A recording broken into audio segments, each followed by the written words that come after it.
ওই মন্ত্রী সুলাইমান আলাইহিস সালাতু ওয়াস সালামকে বললেন, ও বাদশা সুলাইমান, এই তো কিছুক্ষণ আগে আপনার দরবারে একজন ব্যক্তি হাজির হলো।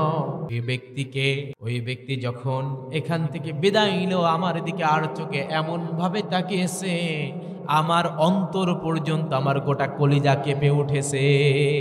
আমি এত ভয় পেয়েছি সুলাইমান। হযরত সুলাইমান আলাইহিস সালাতু ওয়াস সালাম বললেন, ও মন্ত্রী মহোদয় শোনো, এই মুহূর্তে তুমি যে মানুষটিকে দেখলে উনি আসলে কোনো মানুষ নয়। উনি কোনো মানুষ নয়, উনি হলেন মালাকুল মাউত। উনি হলেন আল্লাহর একজন ফেরেশতা সম্মানিত। এবার মন্ত্রী বলতেছে, মালাকুল মাউত, এই জন্যই তো বাদশা সুলাইমান তিনি যখন আমার দিকে আর চোখে তাকালেন, আমার গোটা কলিজাটা যেন কেঁপে উঠেছে। ও বাদশা সুলাইমান, আমার তো বড্ড ভয় লাগে। এত ভয় পেতেছি যেখানে থাকা আমার জন্য অসম্ভব হয়ে যেতেছে। আমি মনে হয় এখানে থাকলে দম বন্ধ হয়ে মারা যেতে পারি। সুতরাং এই মুহূর্তে তুমি এই জায়গা থেকে আমাকে হাজার হাজার মাইল দূরে, লক্ষ লক্ষ মাইল দূরে আমাকে রেখে আসো, হিন্দুস্তানে রেখে আসো। বাতাস তো তোমার গোলামি করে, বাতাস তো তোমার হুকুম মানে। আল্লাহ পাক বাতাসকে তোমার নিয়ন্ত্রণে এনে দিয়েছেন। সুতরাং তুমি বাতাসকে অর্ডার করো আমাকে যেন লক্ষ লক্ষ মাইল দূরে হিন্দুস্তানে রেখে আসে। বাদশা সুলাইমান এবার কি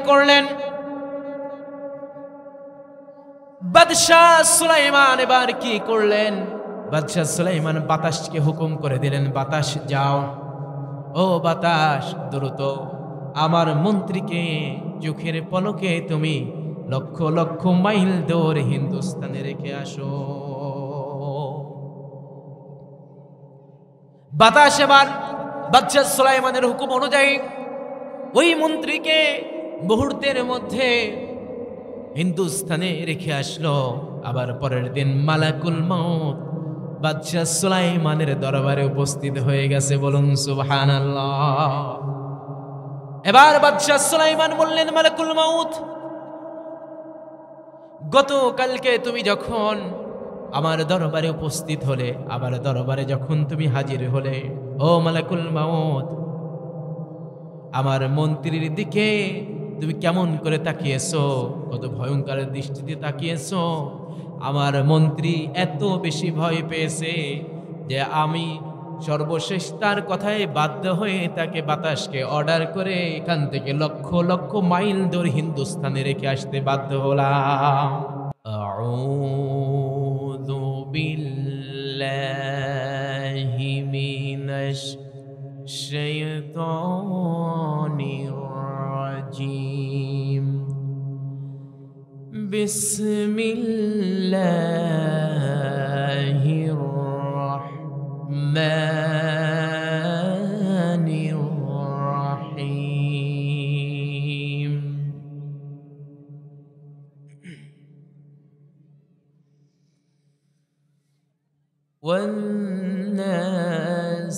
ওয়ান্নাসিআতি গরকা।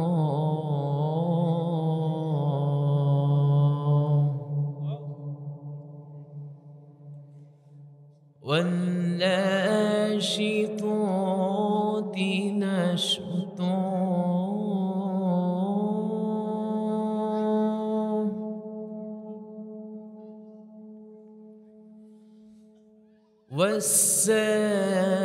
والسابحات سبحا فالسابقات سبقا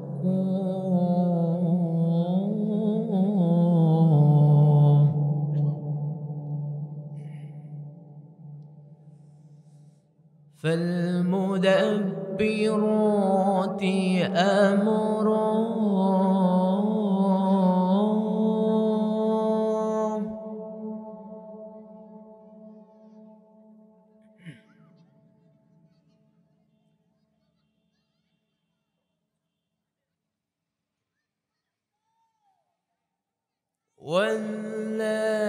والنازعات غرقا والناشطات نشطا والسابحات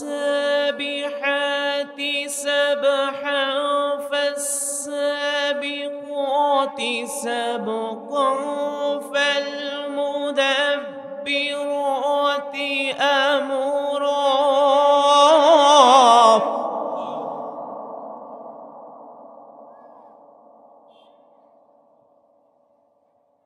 لا إله إلا الله والله أكبر ولله الحمد بسم الله الرحمن الرحيم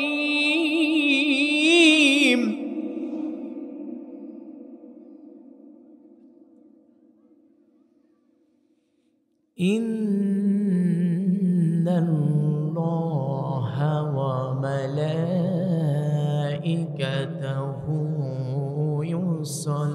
يصلون على النبي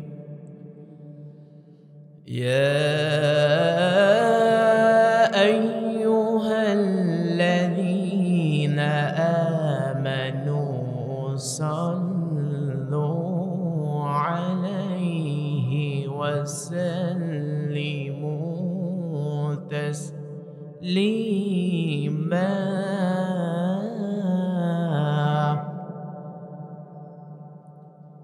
নবীর প্রতি প্রেম ভালোবাসা মোহাব্বত সবার ভেতরে কম আছে নাকি বেশি আছে? একটু আওয়াজ দিয়ে মোহাব্বতের সঙ্গে নামাজের মধ্যে পঠিত দরুদ আমার সঙ্গে পড়ো।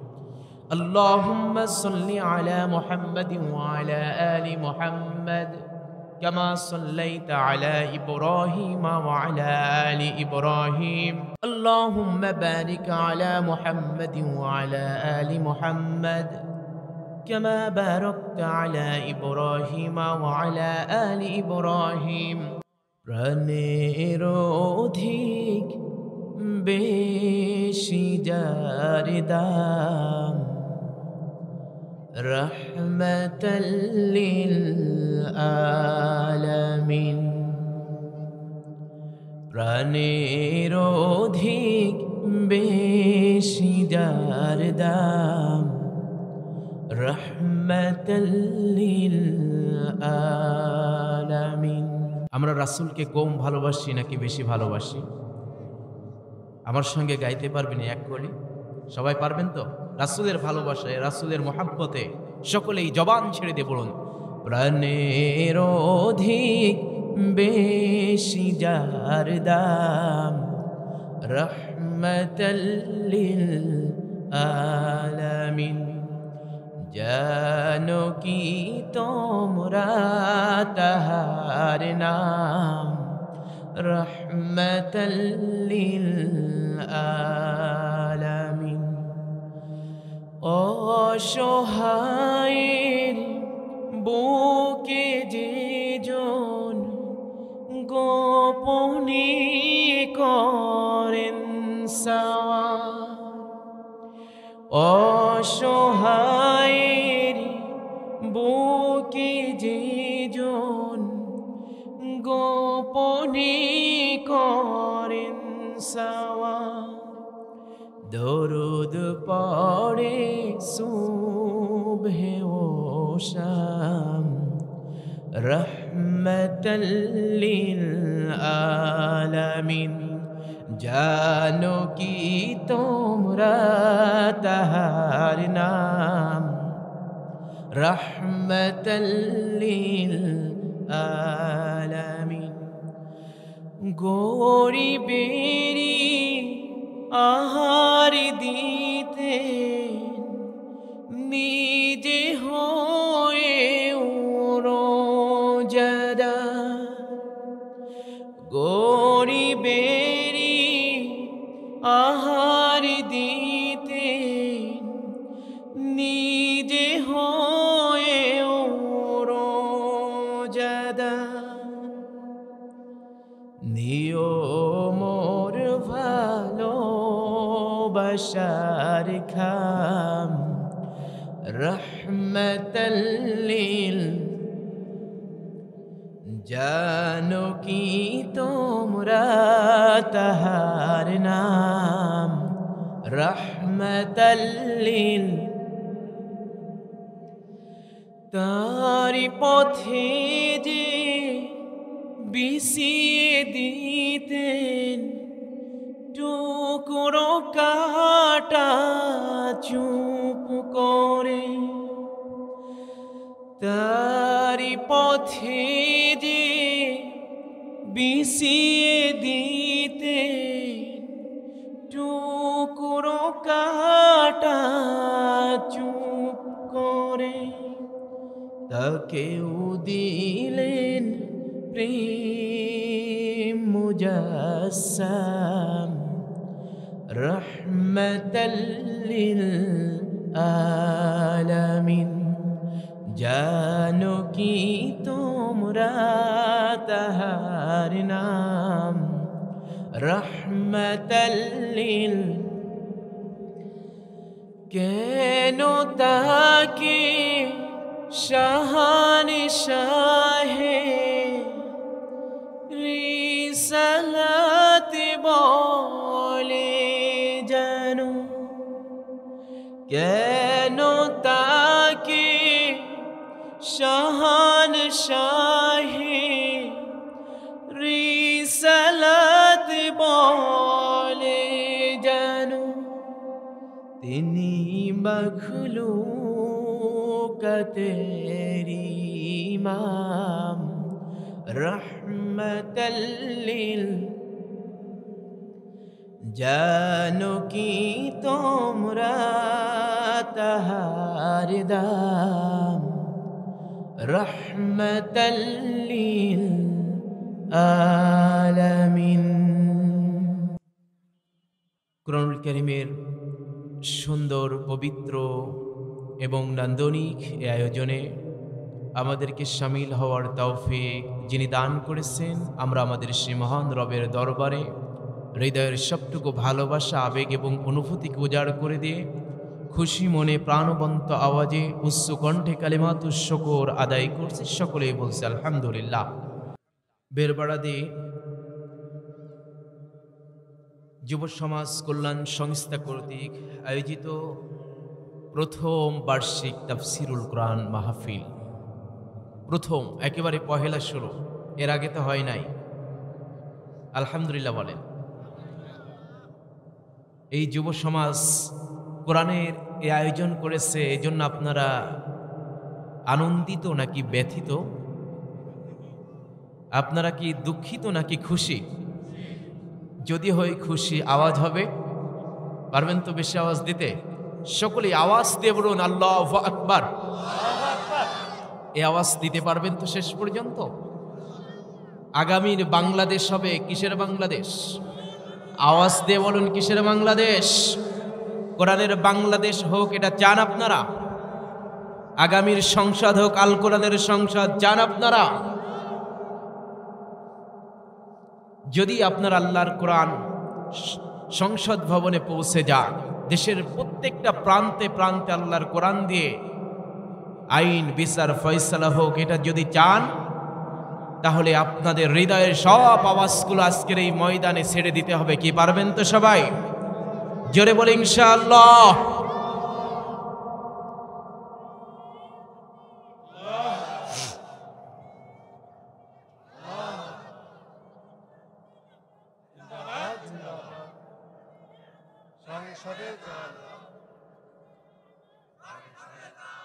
সম্মানিত উপস্থিতি,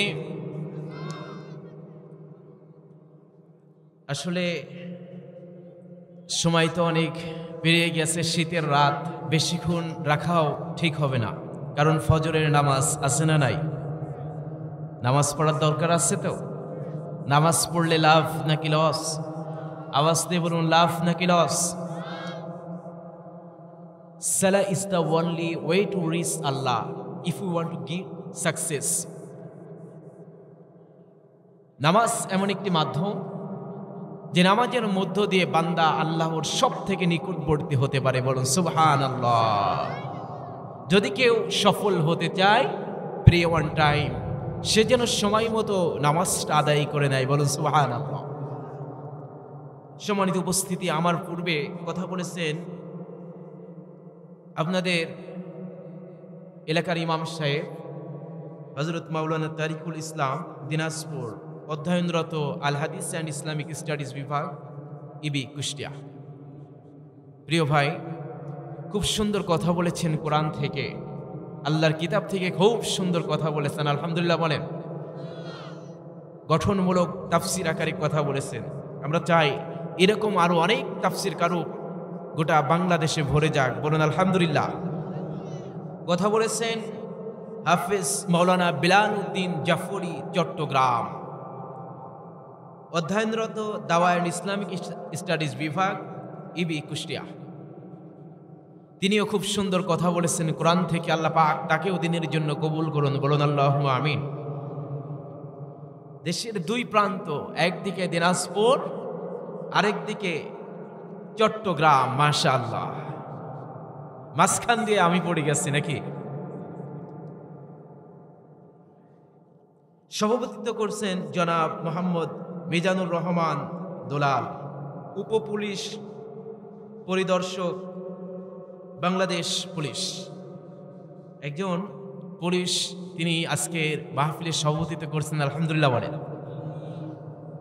আমার পুলিশ ভাইয়েরা দেশের দায়িত্ব সঠিকভাবে পালন করছে বলে এখনো যতটুকু দেশ সুশৃঙ্খল আছে, যদি তারা দায়িত্ব ঠিকভাবে পালন না করত দেশের অবস্থা আরো খারাপ হয়ে যেত, ঠিক কিনা বলেন। আমরা যখন অনেক রাতে দূর দূরান্ত থেকে মাহফিল করে আসি, আমরা লক্ষ্য করি বিভিন্ন জায়গায় পুলিশ ভাইয়েরা গার্ড দিচ্ছে।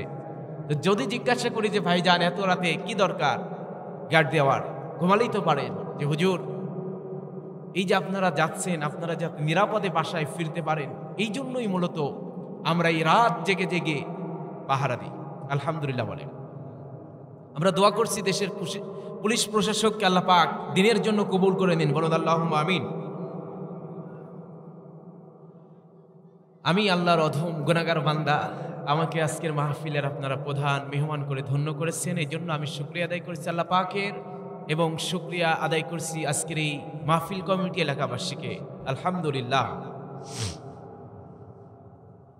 আমার সঙ্গে এসেছেন আমার সফর সঙ্গী মাওলানা রেজন আহমেদ রিফাত, অপর প্রান্তে যিনি গজল বললেন মাওলানা জাহাঙ্গীর হুসাইন, এবং বিশেষ করে যার কথা না বললেই নয়, আমার বাম পাশে যিনি বসে আছেন আপনাদের সকলের পরিচিত ক্যারি মাওলানা নাজিমুদ্দিন মডেল মাদ্রাসার যিনি প্রিন্সিপাল হাফেজ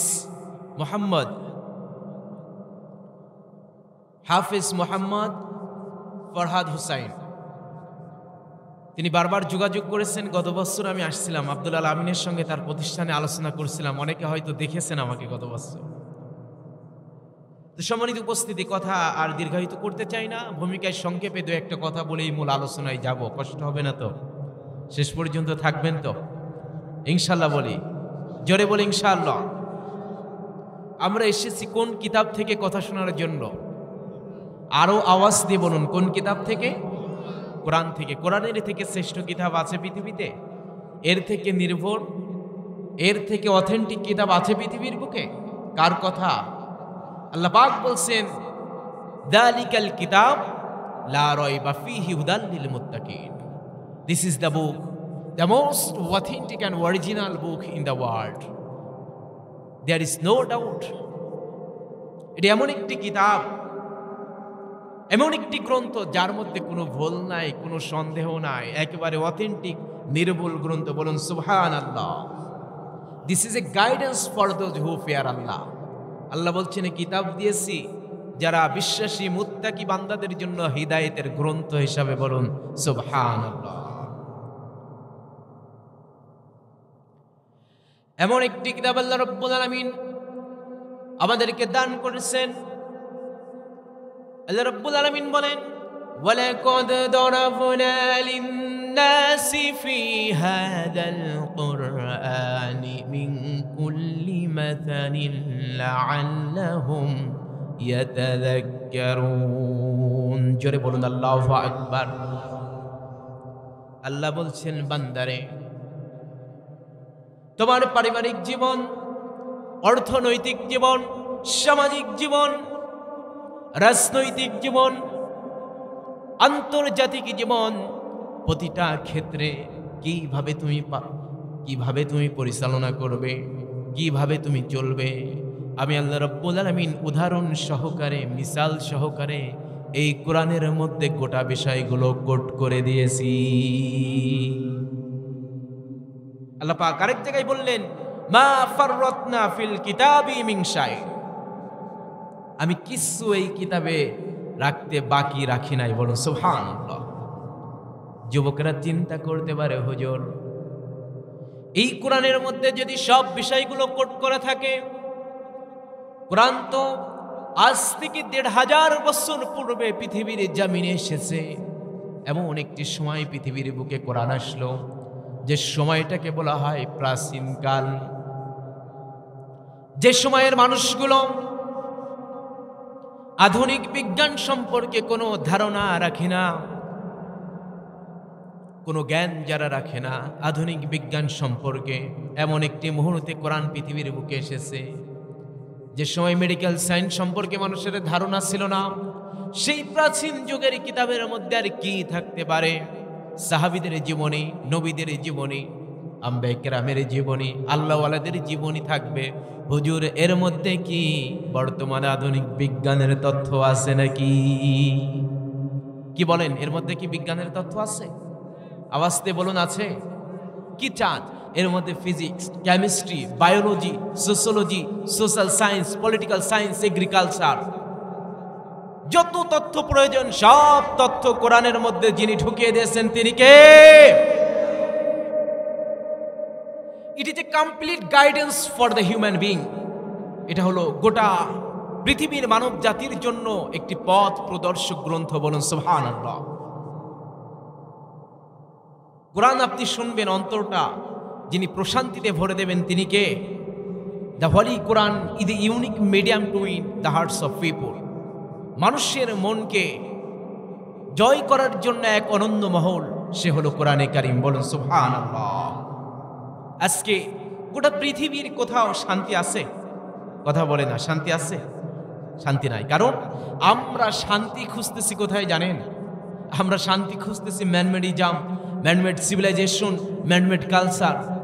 মানুষের তৈরি করা আদর্শের মধ্যে আমরা শান্তি খুঁজি, মানুষের তৈরি করা সংস্কৃতির মধ্যে আমরা শান্তি খুঁজি, মানুষের তৈরি করা সভ্যতার মধ্যে আজকে আমরা শান্তি খুঁজি। কিন্তু শান্তি যিনি দিতে পারেন তিনি কে? আল্লাহ। আল্লাহ রাব্বুল আলামিন ঘোষণা দিচ্ছেন, লা ইয়াস্তাউই আসহাবুন নারি ওয়া আসহাবুল জান্নাহ, আসহাবুল জান্নাতি হুমুল ফাইজুন। জোরে বলুন আল্লাহু আকবার। আল্লাহ রাব্বুল আলামিন ঘোষণা দিলেন, ও দুনিয়ার মানুষ, ও পৃথিবীবাসী, বলো তো দেখি যারা জান্নাতি আর যারা জাহান্নামী, এই দুই শ্রেণীর মানুষ কি কখনো এক হতে পারে নাকি? আওয়াজ দিয়ে বলুন, এক হতে পারে নাকি? জান্নাতীর চলাফেরা আর জাহান্নামীর চলাফেরা কখনো এক হতে পারে না। জান্নাতি ব্যক্তিরে কখনো আপনি গানের আয়োজনে খুঁজে পাবেন না। জান্নাতি ব্যক্তিরে কখনো সুদের আশেপাশে আপনি ঘাসতে দেখবেন না। জান্নাতি ব্যক্তিরে কখনো সুদের লেনদেন, ঘুষের লেনদেনে আপনি খুঁজে পাবেন না। জান্নাতি ব্যক্তিরে আপনি দুর্নীতির খাতে খুঁজে পাবেন না। জান্নাতি ব্যক্তিরে পাবেন মাহফিলের মঞ্চে, জান্নাতি ব্যক্তিরে পাবেন সমাজের ভালো কাজকর্মের মধ্যে, জান্নাতি ব্যক্তিরে পাবেন মসজিদের মধ্যে, জান্নাতি ব্যক্তিরে আপনি খুঁজে পাবেন সমাজের সৎ এবং কর্মশীল লোকদের মধ্যে। কথা বলুন ঠিক না বেঠি? কিন্তু জাহান্নামী ওরে গানের মঞ্চে পাবেন, জাহান্নামীরে পাবেন এই প্যান্ডেলের বাহিরে গেলেই। ঠিক কিনা বলেন? কারণ কোরআনের মঞ্চে সবাই বসতে পারে, সবার সৌভাগ্য হয় না। সম্মানিত উপস্থিতি, আজকে যুব সমাজ নিয়ে কথা বলছিলাম। এই যে যুব সমাজদের ব্যাপারে কিছু তথ্য পেলাম যে এদের সঙ্গে যারাই জড়িত আছে সব ধর্মের লোক, সব ধর্ম বর্ণ মিলেমিশে এরা কাজ করতেছে। আলহামদুলিল্লাহ বলেন। সব থেকে ভালো লেগেছে যে বিষয়টি আমার, এদের মধ্যে একজনও ব্যক্তিও নাই যিনি বিড়ি সিগারেট খান, মানে নেশা দ্রব্যের সঙ্গে জড়িত আছেন। আলহামদুলিল্লাহ বলেন, এটা খুব ভালো লেগেছে আমার। কারণ বর্তমান যুগে এসে মানে নেশা দ্রব্যের বাহির আছে এরকম যুবক খুঁজে পাওয়াই বড় কঠিন। কথা বলেন ঠিক না বেঠিক? বড় কঠিন বিষয় হয়ে গেছে। তো সেই জায়গায় এই যে বলল 50+ ঊর্ধ্বে এই সংগঠনের সঙ্গে যুক্ত আছে, একজন মানুষও নাই যিনি নেশাদ্রব্যের সঙ্গে জড়িত আছে। আলহামদুলিল্লাহ। আমরা চাই যে আপনাদের সন্তানগুলোকেও এই সংগঠনের সঙ্গে যুক্ত করে দেন, যাতে আপনার সন্তানটি নেশার থেকে দূরে থাকতে পারে। আলহামদুলিল্লাহ বলেন। আমাদের দ্বিতীয় মেহমান আলোচনা করলো না যে বাবা কত কষ্ট করে সন্তানকে লেখাপড়া শিখে সেই সন্তান নেশার সাথে এমনভাবে জড়িয়ে গেছে, তার জীবন যৌবন, তার কষ্ট শ্রম সব বৃথা করে দিয়েছে। ঠিক কিনা বলেন? এই জন্য আমরা চাই আমাদের সন্তানগুলো এরকম সংগঠনে আসুক, যেই সংগঠনে গেলে নেশার সঙ্গে জড়িত হয় না। ঠিক কিনা? আমরা চাই এর পাশাপাশি আমাদের শিক্ষাঙ্গনগুলো সেখানে কোরআনের একটা সাবজেক্ট 100 মার্কের ঢুকিয়ে দেওয়া হোক। ঠিক কিনা বলেন? আমরা চাই না? এটা মুসলিম কান্ট্রি না? স্বাধীনতার পর থেকে আজ পর্যন্ত শিক্ষাঙ্গনগুলোতে কোরআনের সাবজেক্ট এখনো অ্যালাউ করা হয় নাই। আফসোসের বিষয়। ইংরেজিতে একটি কথা আছে, education is the backbone of a nation. শিক্ষা জাতির মেরুদণ্ড। আমরা পড়ি না এরকম কথা? শিক্ষা কি মেরুদণ্ড। মেরুদণ্ডহীন প্রাণী কখনো উঠে দাঁড়াতে পারে? পারে না। তো শিক্ষা হলো জাতির মেরুদণ্ড। আমরা কি শিক্ষা দিলাম বলেন? যেই শিক্ষায় শিক্ষিত হয়ে আমাদের সন্তানগুলো বড় বড় এমপি মন্ত্রী হয়ে দেশের টাকা বিদেশে পাচার করে। ঠিক কিনা বলেন? এগুলো কি চাষা মানুষ করে না শিক্ষিত মানুষ? শিক্ষিত মানুষ। আমরা এমন শিক্ষায় শিক্ষিত হলাম যে দেশের টাকা সুইস ব্যাংকে পাচার করে দেয়। ঠিক কিনা বলেন? আমাদের সন্তানগুলো কি শিক্ষা লাভ করলো যে বড় ইঞ্জিনিয়ার হয়ে রডের বদলে বাঁশ দিয়ে বিল্ডিং তৈরি করেছে। ঠিক কিনা বলেন? আমি কি মিথ্যা কথা বলছি? আমাদের সন্তানগুলো কি শিক্ষা লাভ করলো যে শিক্ষা লাভ করে অফিস আদালতে বসে কলমের খুসায় লক্ষ লক্ষ টাকা ঘুষ খায়। ঠিক কিনা বলেন? আফসোস জাতির জন্য। শিক্ষা জাতির মেরুদণ্ড। সারা জীবন পড়লাম education is the backbone of a nation. শিক্ষা জাতির মেরুদণ্ড। ওই শিক্ষা কখনো জাতির মেরুদণ্ড হতে পারে না। ঠিক কিনা বলেন? যে শিক্ষায় শিক্ষিত হয়ে দেশের টাকা বিদেশে পাচার করে, যেই শিক্ষায় শিক্ষিত হয়ে রডের বদলে বাঁশ দেয়, যেই শিক্ষায় শিক্ষিত হয়ে আবরারের মতো সন্তানকে হত্যা করে, ওই শিক্ষা কখনো জাতির মেরুদণ্ড হতে পারে না। যেই শিক্ষার মধ্যে কোরআন নাই, যেই শিক্ষার মধ্যে ইসলাম নাই, যেই শিক্ষার মধ্যে আল্লাহ নাই, যেই শিক্ষার মধ্যে রাসূল নাই, ওই শিক্ষা কখনো জাতির মেরুদণ্ড হতে পারে না, পারে না, পারে না। এবাদের সঙ্গে রাজি আছেন? কারে কারে দুই হাত তুলে আল্লাহকে দেখিয়ে দে। লিল্লাহে তাকবীর। আল কোরআনের আলো সংসদে জালো, আল হাদিসের আলো। লিল্লাহে তাকবীর। আমরা একটি বিষয় জানি যে যখন কোনো অপরাধীকে পুলিশ বাহিনী চতুর্দিক থেকে পাকড়াও করে, একটু বোঝার বিষয়টা খুব গবেষণামূলক একটি তথ্য দিচ্ছে আপনাদেরকে, মনোযোগ দিয়ে। ভাইয়েরা যে দাঁড়িয়ে আছেন আপনারা বসে পড়েন, কষ্ট করে দাঁড়িয়ে থাকার তো দরকার নাই। যে পুলিশ বাহিনী যখন কোনো আসামিকে পাকড়াও করে, দেখবেন চতুর্দিক থেকে ঘেরাও করে ঘোষণা দিচ্ছে যে তুমি আমাদের কাছে আত্মসমর্পণ করো, নতুবা আমরা তোমার উপর অস্ত্র চালাতে বাধ্য হব। আচ্ছা, আত্মসমর্পণ কি এইভাবে করে? কি বলেন? এইভাবে করে? কি করে? দুই হাত তোলা লাগে না? আত্মসমর্পণ করতে হলে দুই হাত কিন্তু তোলা লাগে, আর দুই হাত তুললেই সেটা কি হয়ে যায়? আত্মসমর্পণ হয়ে যায়। একটা জিনিস লক্ষ্য করেন, যখন আপনার এলাকায় অনেক হিন্দু আছে না, এলাকায় আছে, কোনো হিন্দু মানুষ তিনি যখন তার ধর্ম ত্যাগ করে ইসলাম ধর্ম গ্রহণ করে, ইসলাম ধর্ম গ্রহণ করার পরে সর্বপ্রথম তার উপরে কোন ইবাদত ফরজ হয়? জোরে বলেন, কোন ইবাদত? নামাজ। কোন ইবাদত? নামাজ ফরজ হয়ে যায়। প্রশ্ন হলো, কেউ যদি নামাজের মধ্যে তেলাওয়াত অশুদ্ধ করে তার নামাজ কি হবে? তাহলে যিনি এই মাত্র ইসলাম ধর্ম গ্রহণ করলেন তার উপরে কেমনে নামাজ ফরজ হলো? আগে তো ফরজ হওয়ার কথা ছিল কোরআনটা সহি শুদ্ধভাবে শেখা, নাকি? হিসাব অনুযায়ী যে আল্লাহর উচিত ছিল যে আগে তেলাওয়াতটা শুদ্ধ কর, তারপরে নামাজ পড়, নাকি? কিন্তু আল্লাহ কেন নামাজটাকে দিলেন? প্রশ্ন আছে না নাই?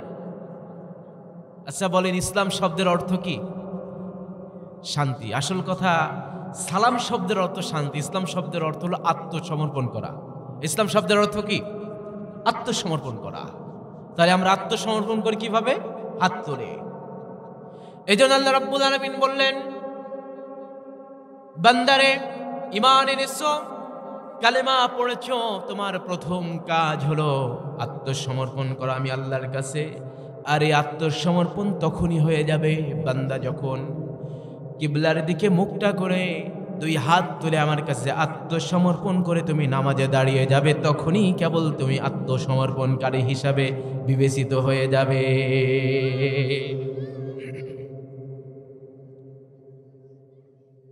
আল্লাহ রাব্বুল আলামিন বলেন, ইন্নাদ-দীনা ইনদাল্লাহিল ইসলাম, নিশ্চয় আল্লাহর নিকট মনোনীত দিন, মনোনীত আদর্শের নাম হলো ইসলাম। বলুন সুবহানাল্লাহ। ইসলাম শব্দের অর্থ হলো আত্মসমর্পণ করা। যিনি আত্মসমর্পণ করলেন নামাজের মধ্য দিয়ে, তিনি হলেন মুসলিম। আত্মসমর্পণকারীকে বলা হয় মুসলিম। আত্মসমর্পণটা হবে মানুষের কাছে নাকি আল্লাহর কাছে? আওয়াজ দিয়ে বলুন, কার কাছে? আল্লাহর কাছে আত্মসমর্পণ করতে হবে। আল্লাহর কাছে যদি আত্মসমর্পণ করতে পারি তাহলে আমরা সঠিক মুসলিম হয়ে যাব। আচ্ছা বলুন তো, নামাজ পড়তে হবে কয় ওয়াক্ত? 5 ওয়াক্ত, নাকি সপ্তাহে একদিন জুমার নামাজ পড়লে আত্মসমর্পণকারী হিসাবে বিবেচিত হওয়া যাবে? যাবে নাকি? যাবে না। আপনি কি জানেন এই নামাজের গুরুত্ব কত বেশি? আপনি যখন মারা যাবেন, কিয়ামত যখন সংগঠিত হবে, সর্বপ্রথম দুনিয়ার কোনো আমলের হিসাব নেওয়া হবে না। যেমন ঈমান আনলে নামাজ আপনার উপর ফরজ হয়ে যায়, মৃত্যুর পরও সর্বপ্রথম আল্লাহ রাব্বুল আলামিন এই নামাজের হিসাবটাই আপনার থেকে গ্রহণ করবে। হাদিসের মধ্যে শেষ আল্লাহর নবী বলেছেন, ইন্না আউওয়ালা মা ইউহাসাবু বিহিল আবদু ইয়াউমাল কিয়ামাতি আস-সালাহ।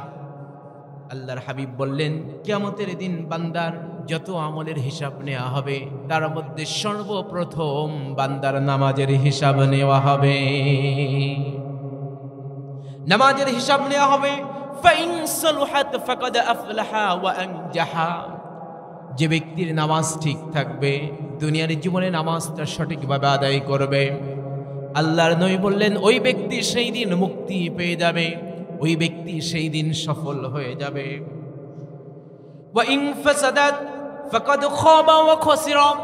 আর যার নামাজ ঠিক থাকবে না, দুনিয়ার জীবনে নামাজের গুরুত্ব দিল না, নামাজকে মূল্যায়ন করতে পারল না, ওই ব্যক্তি সেই দিন পাকড়াও হয়ে যাবে, ওই ব্যক্তি সেই দিন ক্ষতিগ্রস্ত হয়ে যাবে। এই জন্য নামাজ পড়বো কয় ওয়াক্ত? আওয়াজ দিয়ে বলুন, কয় ওয়াক্ত? সালাতে তোমারই বন্ধু পরম শেষ বিচারের দিন, সালাতে তোমারই জীবন জুড়ে খুশবু প্রতিদিন, সালাতে তোমারই বন্ধু পরম শেষ বিচারের দিন, সালাতে তোমারই জীবন জুড়ে খুশবু প্রতিদিন। যাই নামাজি শান্তি বিলাই চিত্তে সীমাহীন, রব্বিয়াল আলা রব্বিয়াল আযীম। সবাই রব্বিয়াল আলা। মুমিনি তুমি সালাতে তোমার মস্ত পরিচয়, দুনিয়া তোমার আজকে আছে কাল কি হবে লয়। ঠিক কিনা? মুমিনি তুমি সালাতে তোমার মস্ত পরিচয়, দুনিয়া তোমার আজকে আছে কালকে হবে লয়। আজকে রুকু সেজদা করো, নিজ পরিচয় আঁকড়ে ধরো, আজকে রুকু সেজদা করো, নিজ পরিচয় আঁকড়ে ধরো, হবে না বিলীন। সালাতে তোমার অঙ্গে মাখো, সঙ্গে রাখো, তবেই তো মুমিন। রব্বিয়াল আলা রব্বিয়াল আলা রব্বিয়াল আলা রব্বিয়াল আযীম। চিৎকার মেরে বলুন মারহাবা। তাহলে নামাজ পড়তে হবে কয় ওয়াক্ত? 5 ওয়াক্ত নামাজ। এজন্য আমরা নামাজ পড়ব, ভালো কাজের সঙ্গে যুক্ত থাকবো ইনশাআল্লাহ। বলুন। সম্মানিত উপস্থিতি, আলোচনার সূচনায় কুরআনুল কারীম থেকে ৭৯ নম্বর সূরা আন-নাজিয়াত, সেখান থেকে প্রথম 5টি আয়াতে কারিমা তিলাওয়াত করেছি। এই 5টি আয়াতের ওপর সংক্ষিপ্তভাবে আমরা কিছু কথা আজকে শুনবো। জোরে বলি ইনশাআল্লাহ। আরো জোরে বলুন ইনশাআল্লাহ। আল্লাহ পাক রব্বুল আলামিন এই সূরার শুরুতেই ঘোষণা দিচ্ছেন ওয়ান-নাজিআতি গরকা, শপথ ওই ফেরেশতাদের যে ফেরেশতা বান্দার জান কবজ করে অত্যন্ত কঠোরভাবে, নির্মমভাবে। আচ্ছা, নির্মমভাবে কঠোরভাবে জান কবজ করা হয় কাদের? ভালো মানুষের নাকি খারাপ মানুষের? আওয়াজ দিয়ে বলুন, ভালো মানুষের নাকি খারাপ মানুষের? তাহলে কাদের জানটা নির্মমভাবে কঠোরভাবে কবজ করা হবে এই বিষয়টা জানার দরকার আছে না নাই? মৃত্যুবরণ করবো না এরকম কে আছেন এখানে? আছেন কেউ যে যার মৃত্যু হবে না? যার মৃত্যু হবে না আজকের আলোচনা অন্তত তার জন্য নয়, তিনি উঠে চলে যেতে পারেন। কিন্তু যার মৃত্যু হবে এই বিশ্বাস যার মধ্যে আছে যে আমার মরতে হবে, এবং আমার মৃত্যুটা যেন কঠোরভাবে না হয়, নির্দয়ভাবে না হয়, তাহলে কি করলে আমার মৃত্যুটা সহজভাবে হবে? আজকের আলোচনায় এই বিষয়টাও আমরা ক্লিয়ার হব। জোরে বলি ইনশাআল্লাহ। আল্লাহ রাব্বুল আলামিন এই সূরার শুরুতেই প্রথম 5টি আয়াতে 5 শ্রেণীর 5টি গুণে গুণান্বিত ফেরেশতাদের কসম করলেন, শপথ করলেন। আল্লাহ রাব্বুল আলামিন প্রথম শপথ করেছেন ওই ফেরেশতাদের যারা অত্যন্ত কঠোরভাবে, রূঢ়ভাবে বান্দার জান কবজ করে। সম্মানিত হাজিরিন, সম্মানিত বন্ধুগণ আমার, অনেক সময় তো আমরা আমাদের নিজেদের কথার গুরুত্ব বোঝাতে যে আমরা অনেক সময় কসম কেটে থাকি। কথা বলেন ঠিক না বেঠি? কেউ তো মায়ের কসম কাটে, আবার কেউ তো বাবার কসম কাটে, আবার কেউ কাবা শরীফের কসম কাটে, আবার কেউ নবী আম্বিয়া কিরামের কসম কাটে, আবার কেউ পীর সাহেবের কসম কাটে। আছে না নাই? কসম আমরা কেটে ফেলি, কিন্তু জানি না এটা কত মারাত্মক অন্যায়। হাদিসের মধ্যে এসেছে, আল্লাহর হাবিব বলেছেন, রিয়াদুস সালিনের হাদিসের মধ্যে এসেছে, আল্লাহর নবী বলেছেন, মান হালাফা বিগাইরিল্লাহ ফাকাদ আফলাহা ওয়া আনজাহা। আল্লাহর নবী বললেন, কেউ যদি আল্লাহর নাম বাদ দিয়ে, কেউ যদি গায়রুল্লাহর শপথ করে, অর্থাৎ আল্লাহর নাম বাদ দিয়ে, হতে পারে সেটা নিজের মাতা, হতে পারে সেটা নিজের পিতা, হতে পারে সেটা নিজের আপনজন, নিজের গুরু উস্তাদ পীর সাহেব, অথবা কোনো নবীর নামও হতে পারে। আল্লাহর নবী বললেন, আল্লাহর নাম বাদ দিয়ে যদি অন্য কারোর নামে কেউ শপথ বাক্য পাঠ করে, ফাকাদ কাফারা আও আশরাক, ওই ব্যক্তি যেন কুফরি করে সঙ্গে সঙ্গে কাফের হয়ে গেল, অথবা শিরিক করে সঙ্গে সঙ্গে মুশরিক হয়ে গেল। বলুন নাউযুবিল্লাহ। তাহলে শপথ যদি একান্ত শপথ করার প্রয়োজন হয়, কসম করার প্রয়োজন হয়, তাহলে কসমটা করতে হবে কার নামে? আরো জোরে বলুন, কার নামে? আল্লাহর নামে। আল্লাহর নাম বাদ দিয়ে অজ্ঞতাবশত যদি কেউ এই অন্যায় করেই ফেলে, তাহলে তার তওবা করে আবার ঈমান আনার দরকার আছে না নাই? আমরা অনেক সময় দেখেছি যে বাবার নামে শপথ করাই অনেককে, আছে না নাই? শপথ বাক্য পাঠ করানো হয় এদেশে। এটা করা যাবে? এটা থেকে সতর্ক থাকতে হবে। তাফসীর মাহফিলের প্রয়োজন আছে না নাই? এই মাহফিলগুলো যদি না হতো, এরকম গুরুত্বপূর্ণ বিষয় জানতেন আপনারা? অনেকেই আপনারা জানেন না, না জানার কারণে বেঈমান হয়ে যাচ্ছেন, ঈমান হারিয়ে যাচ্ছে। আজকে অনেকে দেখি বলে যে আগে কি সুন্দর গান হতো, বাউল গান হতো, ফকিরদের গান হতো প্রত্যেক পাড়ায় পাড়ায়। এখন এই হুজুররা এসে কি বিপদ, বাউলদের এখন গানটা নাই, এখন শুধু ওয়াজ আর ওয়াজ। বলে না এরকম? এদেশের আপনারা তো কুষ্টিয়ার অধিকাংশ মানুষ, এরা বেশি লালনকে বেশি ধারণ করে, চর্চা করে, আছে না নাই? আপনি চর্চা করেন লালনকে, আমার কোনো আপত্তি নাই, আমাদের কোনো সমস্যা নাই। কিন্তু আমাদের কষ্ট তো সেই জায়গায় যখনই তারা, ওই লালনের দলের লোকেরা, ওই বাউল ফাউলরা যখন তাদের মঞ্চে উঠে আল্লাহকে নিয়ে বাজে মন্তব্য করে, ঠিক কিনা বলেন? আল্লাহকে নিয়ে কটূক্তি করে, ইসলামকে নিয়ে কটূক্তি করে, আল্লাহর কোরআনকে নিয়ে কটূক্তি করে, তখন আমাদের কষ্ট লাগে কি লাগে না? জোরে বলেন, লাগে কি লাগে না? বড় আফসোসের বিষয় হলো, বড় কষ্টের বিষয় হলো, আজকে যেই বেগম খালেদা যে আপোষহীন একজন নেত্রী ছিলেন, যিনি সবসময় ইসলামের পক্ষেই কথা বলেছেন, আমরা দেখেছি তিনি আলেম ওলামাদের পক্ষে কথা বলেছেন, কিন্তু তার দলের একজন মহাসচিব হয়ে তিনি বলেন নাকি যে বাউলদের বিরুদ্ধে এদেশের মোল্লারা অবস্থান করে মব সৃষ্টি করেছে। বলুন নাউজুবিল্লাহ। এই কথা যদি কেউ বলে তার ঈমান থাকতে পারে? আওয়াজ দিয়ে বলুন, থাকতে পারে? যদি আমার বাবা বলে, ঈমান থাকবে তার? যদি তাকে কেউ সমর্থন করে, তার কি ঈমান থাকবে? একজন মুসলিম হিসাবে আপনি নিরপেক্ষভাবে বলেন, ওই নেতার অনুসরণ করা কি মুসলমানদের জন্য জায়েজ হবে? আমরা পরিষ্কার বলতে চাই, এদেশে যারাই কোরআনের বিরুদ্ধে অবস্থান করবে, যারা ইসলামের বিরুদ্ধে অবস্থান করবে, এদেশের মুসলমান তাদেরকে জুতা পিটা করবে, ঠিক কিনা বলেন? সুতরাং আগামী দিন হবে কোরআনের বাংলাদেশ, আগামীর বাংলাদেশ হবে ইসলামের বাংলাদেশ, আগামীর বাংলাদেশ হবে খুলাফায়ে রাশিদিনের বাংলাদেশ। এবাদের পক্ষে রাজি আছেন কারা কারা? দুই হাত তুলে দেখিয়ে দিন।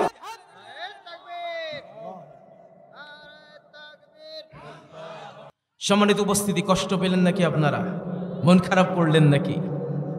আল্লাহ পাক প্রথম শপথটাই কাটছেন, আল্লাহর জন্য সবকিছু জায়েজ আছে। আল্লাহ চাইলে তার যে কোনো সৃষ্টির গুরুত্ব বোঝাতে যে তিনি শপথ বাক্য পাঠ করতেই পারেন, ঠিক কিনা বলেন? কিন্তু বান্দা আল্লাহকে বাদ দিয়ে অন্য কারো শপথ করতে পারে? এজন্য আল্লাহ রাব্বুল আলামিন প্রথমেই বলে দিলেন, শপথ ওই ফেরেশতাদের যারা অত্যন্ত কঠোরভাবে, অত্যন্ত নির্মমভাবে বান্দার জান কবজ করবে। প্রিয় বন্ধুগণ আমার, আল্লাহ রাব্বুল আলামিন ঘোষণা দিচ্ছেন, এই পৃথিবীতে যারা আছে কেউ কি আমরা বেঁচে থাকবো নাকি? কেউ কি থাকার জন্য এসেছি নাকি?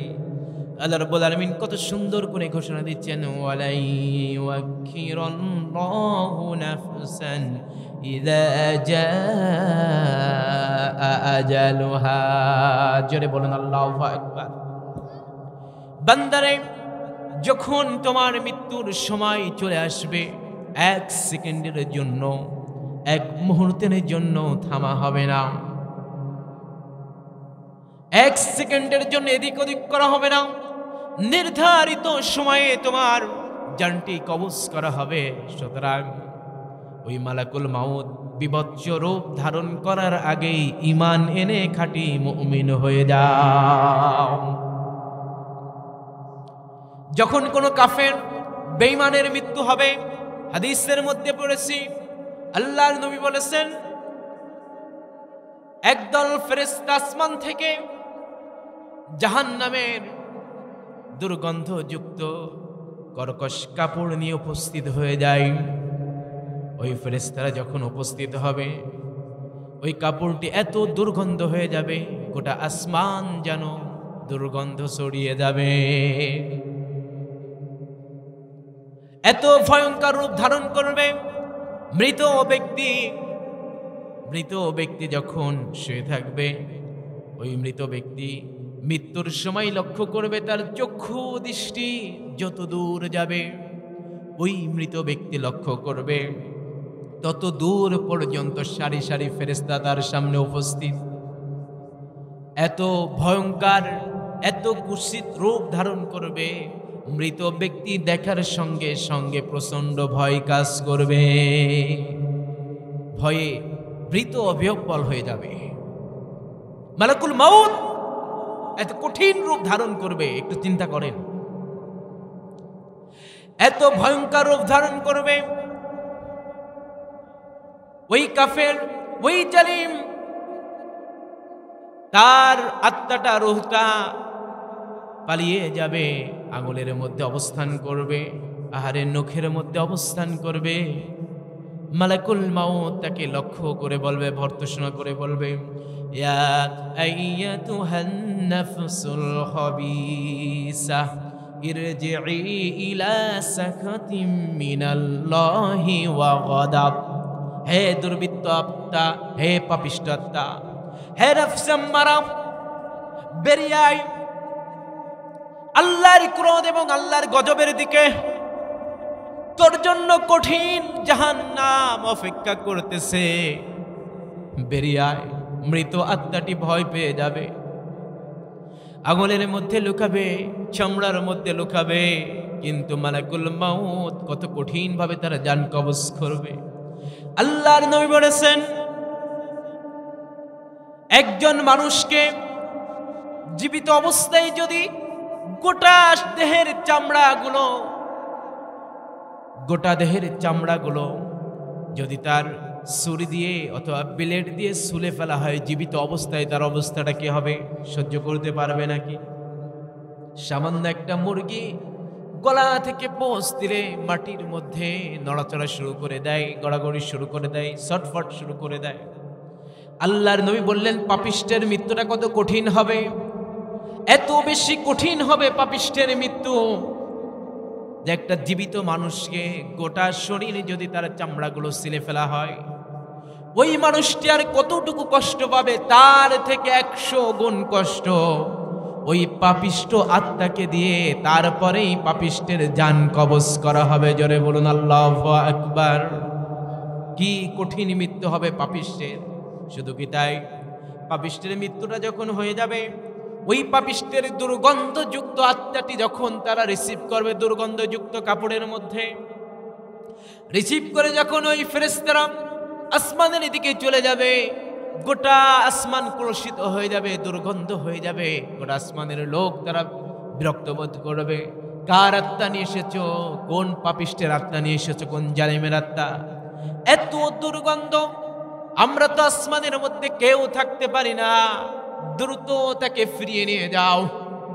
হাদিসের মধ্যে এসেছে, আল্লাহর নবী বলেছেন, তার জন্য আসমানের দরজাটাও খোলা হবে না, আসমানের দরজাটাও তার জন্য বন্ধ হয়ে যাবে। আল্লাহ রাব্বুল আলামিন ঘোষণা দিচ্ছেন সূরা আরফের মধ্যে, লা তুফাত্তিহু লাহুম আবওয়াবুস সামাই ওয়া লা ইয়াদখুলুনাল জান্নাতা হাত্তা ইয়ালিজাল জামালু ফি সামিল খিয়াত। জোরে বলুন আল্লাহু আকবার। আল্লাহ রাব্বুল আলামিন ঘোষণা দিচ্ছেন, পাপিষ্টের জন্য আসমানের দরজা খোলা হবে না, আসমানের দরজাটাও বন্ধ করে দেওয়া হবে। আল্লাহ রাব্বুল আলামিন বলেন, ওয়ালা ইয়াদখুলুল জান্নাত, তার জন্য জান্নাত ততক্ষণ পর্যন্ত হারাম, হাত্তা ইয়ালিজাল জামাল ফি সামিল খিয়াত, যতক্ষণ পর্যন্ত একটা সুসের ছিদ্রের মধ্য দিয়ে তরু তাজা একটা উট প্রবেশ করতে না পারে।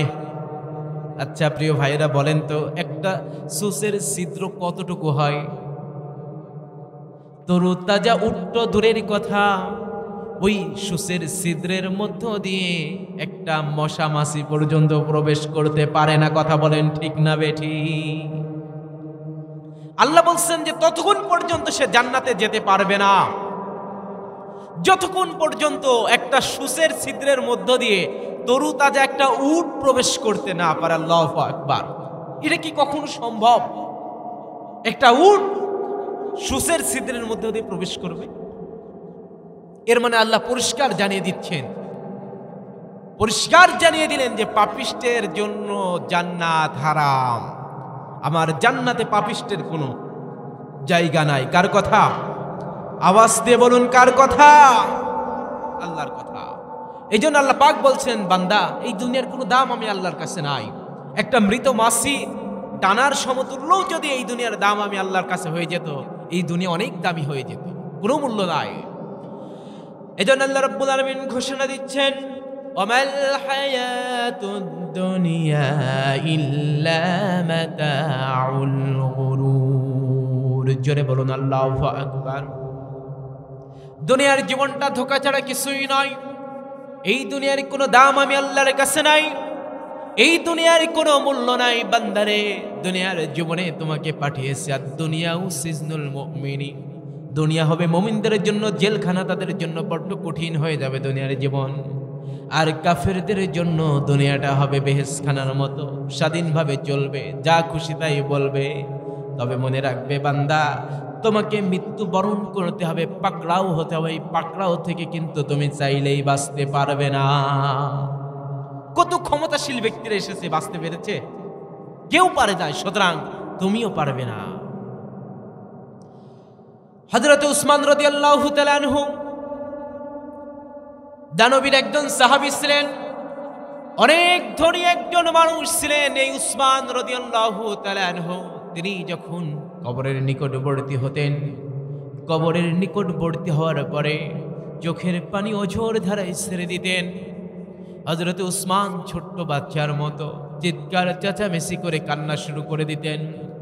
সাহাবীরা অবাক হয়ে যেত, আশ্চর্য হয়ে বলতো, উসমান, নবীজি যখন আমাদের সামনে কোরআন থেকে আলোচনা করে, জান্নাত এবং জাহান্নামের ভয়াবহতা নিয়ে যখন আলোচনা করে, উসমান জাহান্নামের কঠিন আযাবের আলোচনা যখন নবীজি করে, তখনও তো তোমাকে এত কান্নাকাটি করতে দেখি না। কিন্তু যখনই তুমি কোনো কবরের নিকটবর্তী হয়ে যাও, তখন কেন এত চিৎকার চেঁচামেচি করে ছোট্ট বাচ্চার মতো কান্না শুরু করে দাও? উসমানের কারণটাকে একটু বলো দেখি। হযরত উসমান বলেন, ও আল্লাহর নবীর সাহাবীরা, তাহলে শোনো, আমি কেন কবরের সম্মুখীন হলেই নিজেকে আর নিয়ন্ত্রণ করতে পারি না?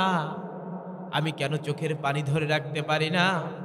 ও আল্লাহর নবীর সাহাবীরা, তাহলে শোনো, কারণটা হলো, দুনিয়াতে যখনই কোনো বিপদে পড়ি, যখনই কোনো সমস্যার সম্মুখীন হই, এই পৃথিবীর বুকে বিপদে পড়লেই কাউকে না কাউকে তো আমি পাশে পেয়ে যাই, অথবা আমার সমস্যাগুলো আমি কারোর সঙ্গে আলোচনা করতে পারি, কাউকে বলতে পারি। কিন্তু কবর এমন একটি জায়গা, বিপদে পড়লে যেই বন্ধু সবার আগে পাশে দাঁড়িয়ে যেত, বিপদে পড়লে যেই বাবা মা সবার আগে পাশে দাঁড়িয়ে যেত,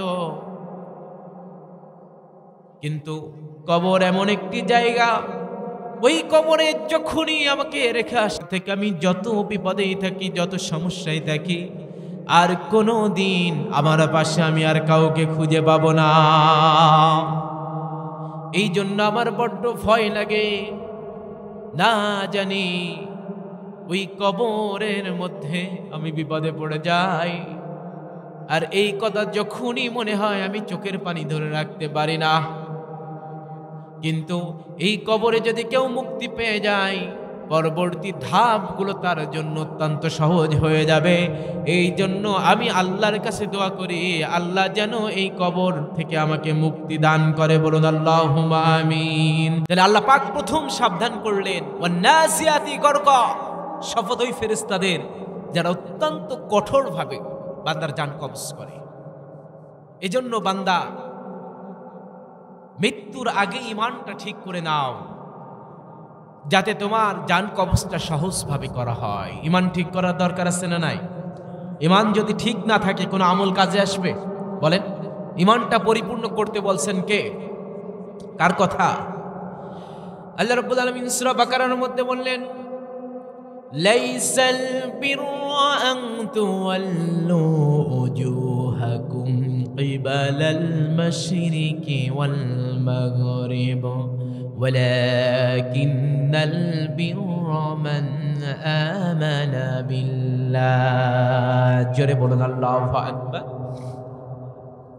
আল্লাহ রাব্বুল আলামিন বলেন, কোনো সফলতা নেই, কোনো পুণ্য নেই, আমি আমার চেহারাটা কিবলার দিকে ঘুরিয়ে নিলাম, ঠাসঠুস করে 2-4টা সেজদা দিয়ে দিলাম, আর নিজেকে মনে করলাম আমি সফল হয়ে গেছি, আমি জান্নাতি হয়ে গেছি, আমার আর কোনো কিছুর প্রয়োজন নাই। আল্লাহ বলছেন, বান্দারে, এইটা তোর আসল সফলতা নয়। আসল সফলতা হলো ওয়ালাকিন্নাল বিররা মান আমানা বিল্লাহ, যে ব্যক্তি ঈমান আনবে কার প্রতি? আওয়াজ দিয়ে বলুন, কার প্রতি? ঈমানটা কি 4 আনা আনবেন নাকি 16 আনা? কয় আনা আনবেন?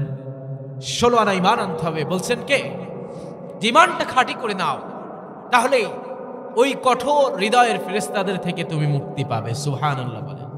এরপরে 2 নম্বর আয়াতে আল্লাহ পাক বলছেন, ওয়ান্নাশিতাতি নাশতা, শপথ ওই ফেরেশতাদের যারা অত্যন্ত আহসানের সাথে, অত্যন্ত কোমল ভাবে বান্দার জান কবজ করে। বলুন সুবহানাল্লাহ।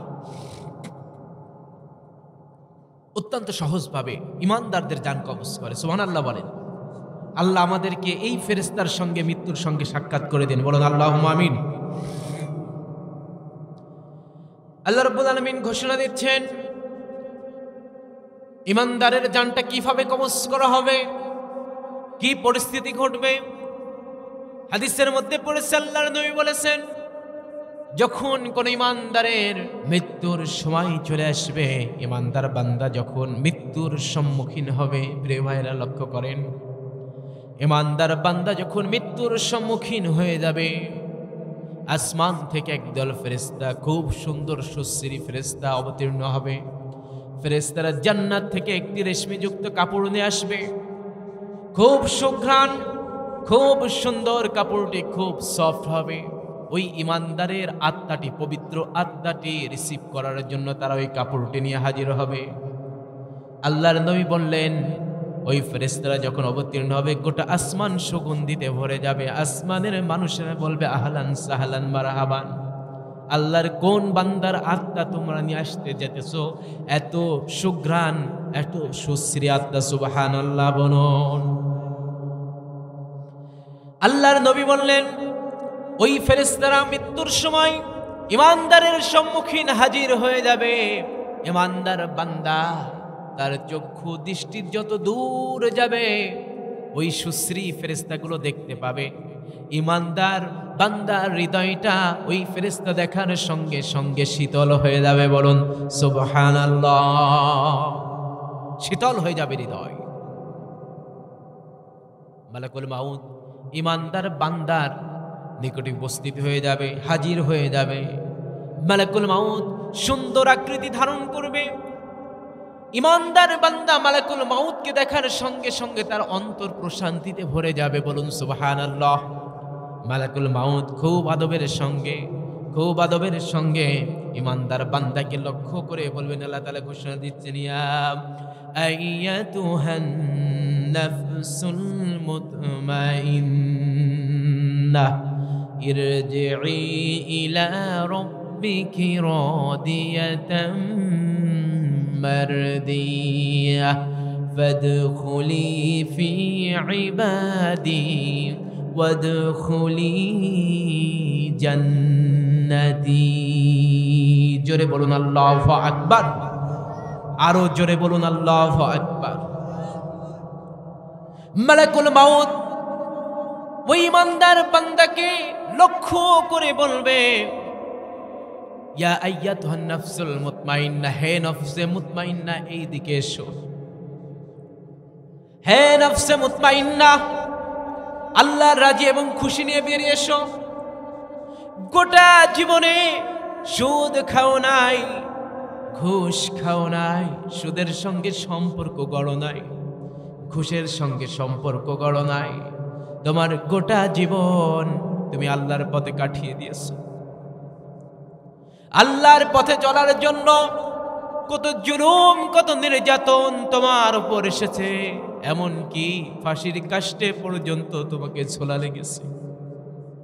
ও আল্লাহর বান্দা, আমার আল্লাহ তোমার প্রতি এত বেশি খুশি হয়ে গেছে, এত বেশি আনন্দিত হয়ে গেছে রে বান্দা। আল্লাহর রাজি খুশি নিয়ে, আল্লাহর জান্নাতের সুসংবাদ নিয়ে দ্রুত বেরিয়ে এসো।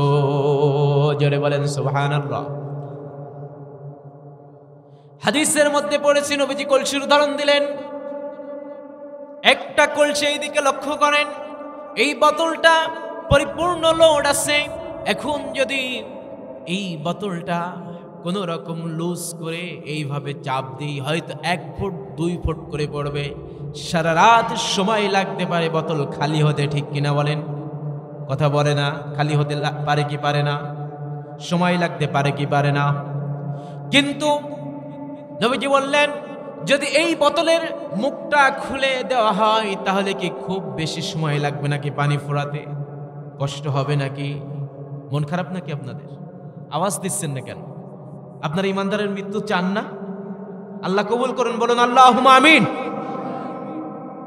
নবীজি বললেন, এইরকম একটা বোতল যদি বোতলের মুখটা খালি করে দেওয়া হয়, পানিগুলো দ্রুত যেমন পড়ে যায়, ইমানদারের মৃত্যুটা এরকম অতি সহজ হয়ে যাবে। বলুন সুবহানাল্লাহ। হাদিসের মধ্যে পড়েছে, আল্লাহর নবী বলেছেন, ছোট্ট বাচ্চা যখন প্রচন্ড ক্ষুধা লাগে, বাচ্চাটি কান্না শুরু করে দেয়। কান্না শুরু করার সঙ্গে সঙ্গে ওই বাচ্চার মা বুঝতে পারে তার সন্তান প্রচন্ড ক্ষুধার্ত। আর বোঝার সঙ্গে সঙ্গে মা তার কলিজার টুকরা সন্তানটাকে নিয়ে বুকের থেকে যখন দুধ পান করায়, ওই সন্তান দুধ পান করার সঙ্গে সঙ্গে সন্তান কখন ঘুমিয়ে পড়ে তার কোলের ভিতরে সন্তান নিজেও বুঝতে পারে না, ওই মাও বুঝতে পারে না। কথা বলেন ঠিক না বেঠি? আল্লাহর নবী বললেন, একজন ইমানদারের মৃত্যুটা এরকম সহজ হয়ে যাবে। বান্দার কখন মৃত্যু হবে, কখন তার জানটি কবজ করা হবে, সে নিজেও বুঝতে পারবে না। এত সহজ মৃত্যু আল্লাহ রাব্বুল আলামিন ইমানদার বান্দাকে দান করবেন। বলুন সুবহানাল্লাহ।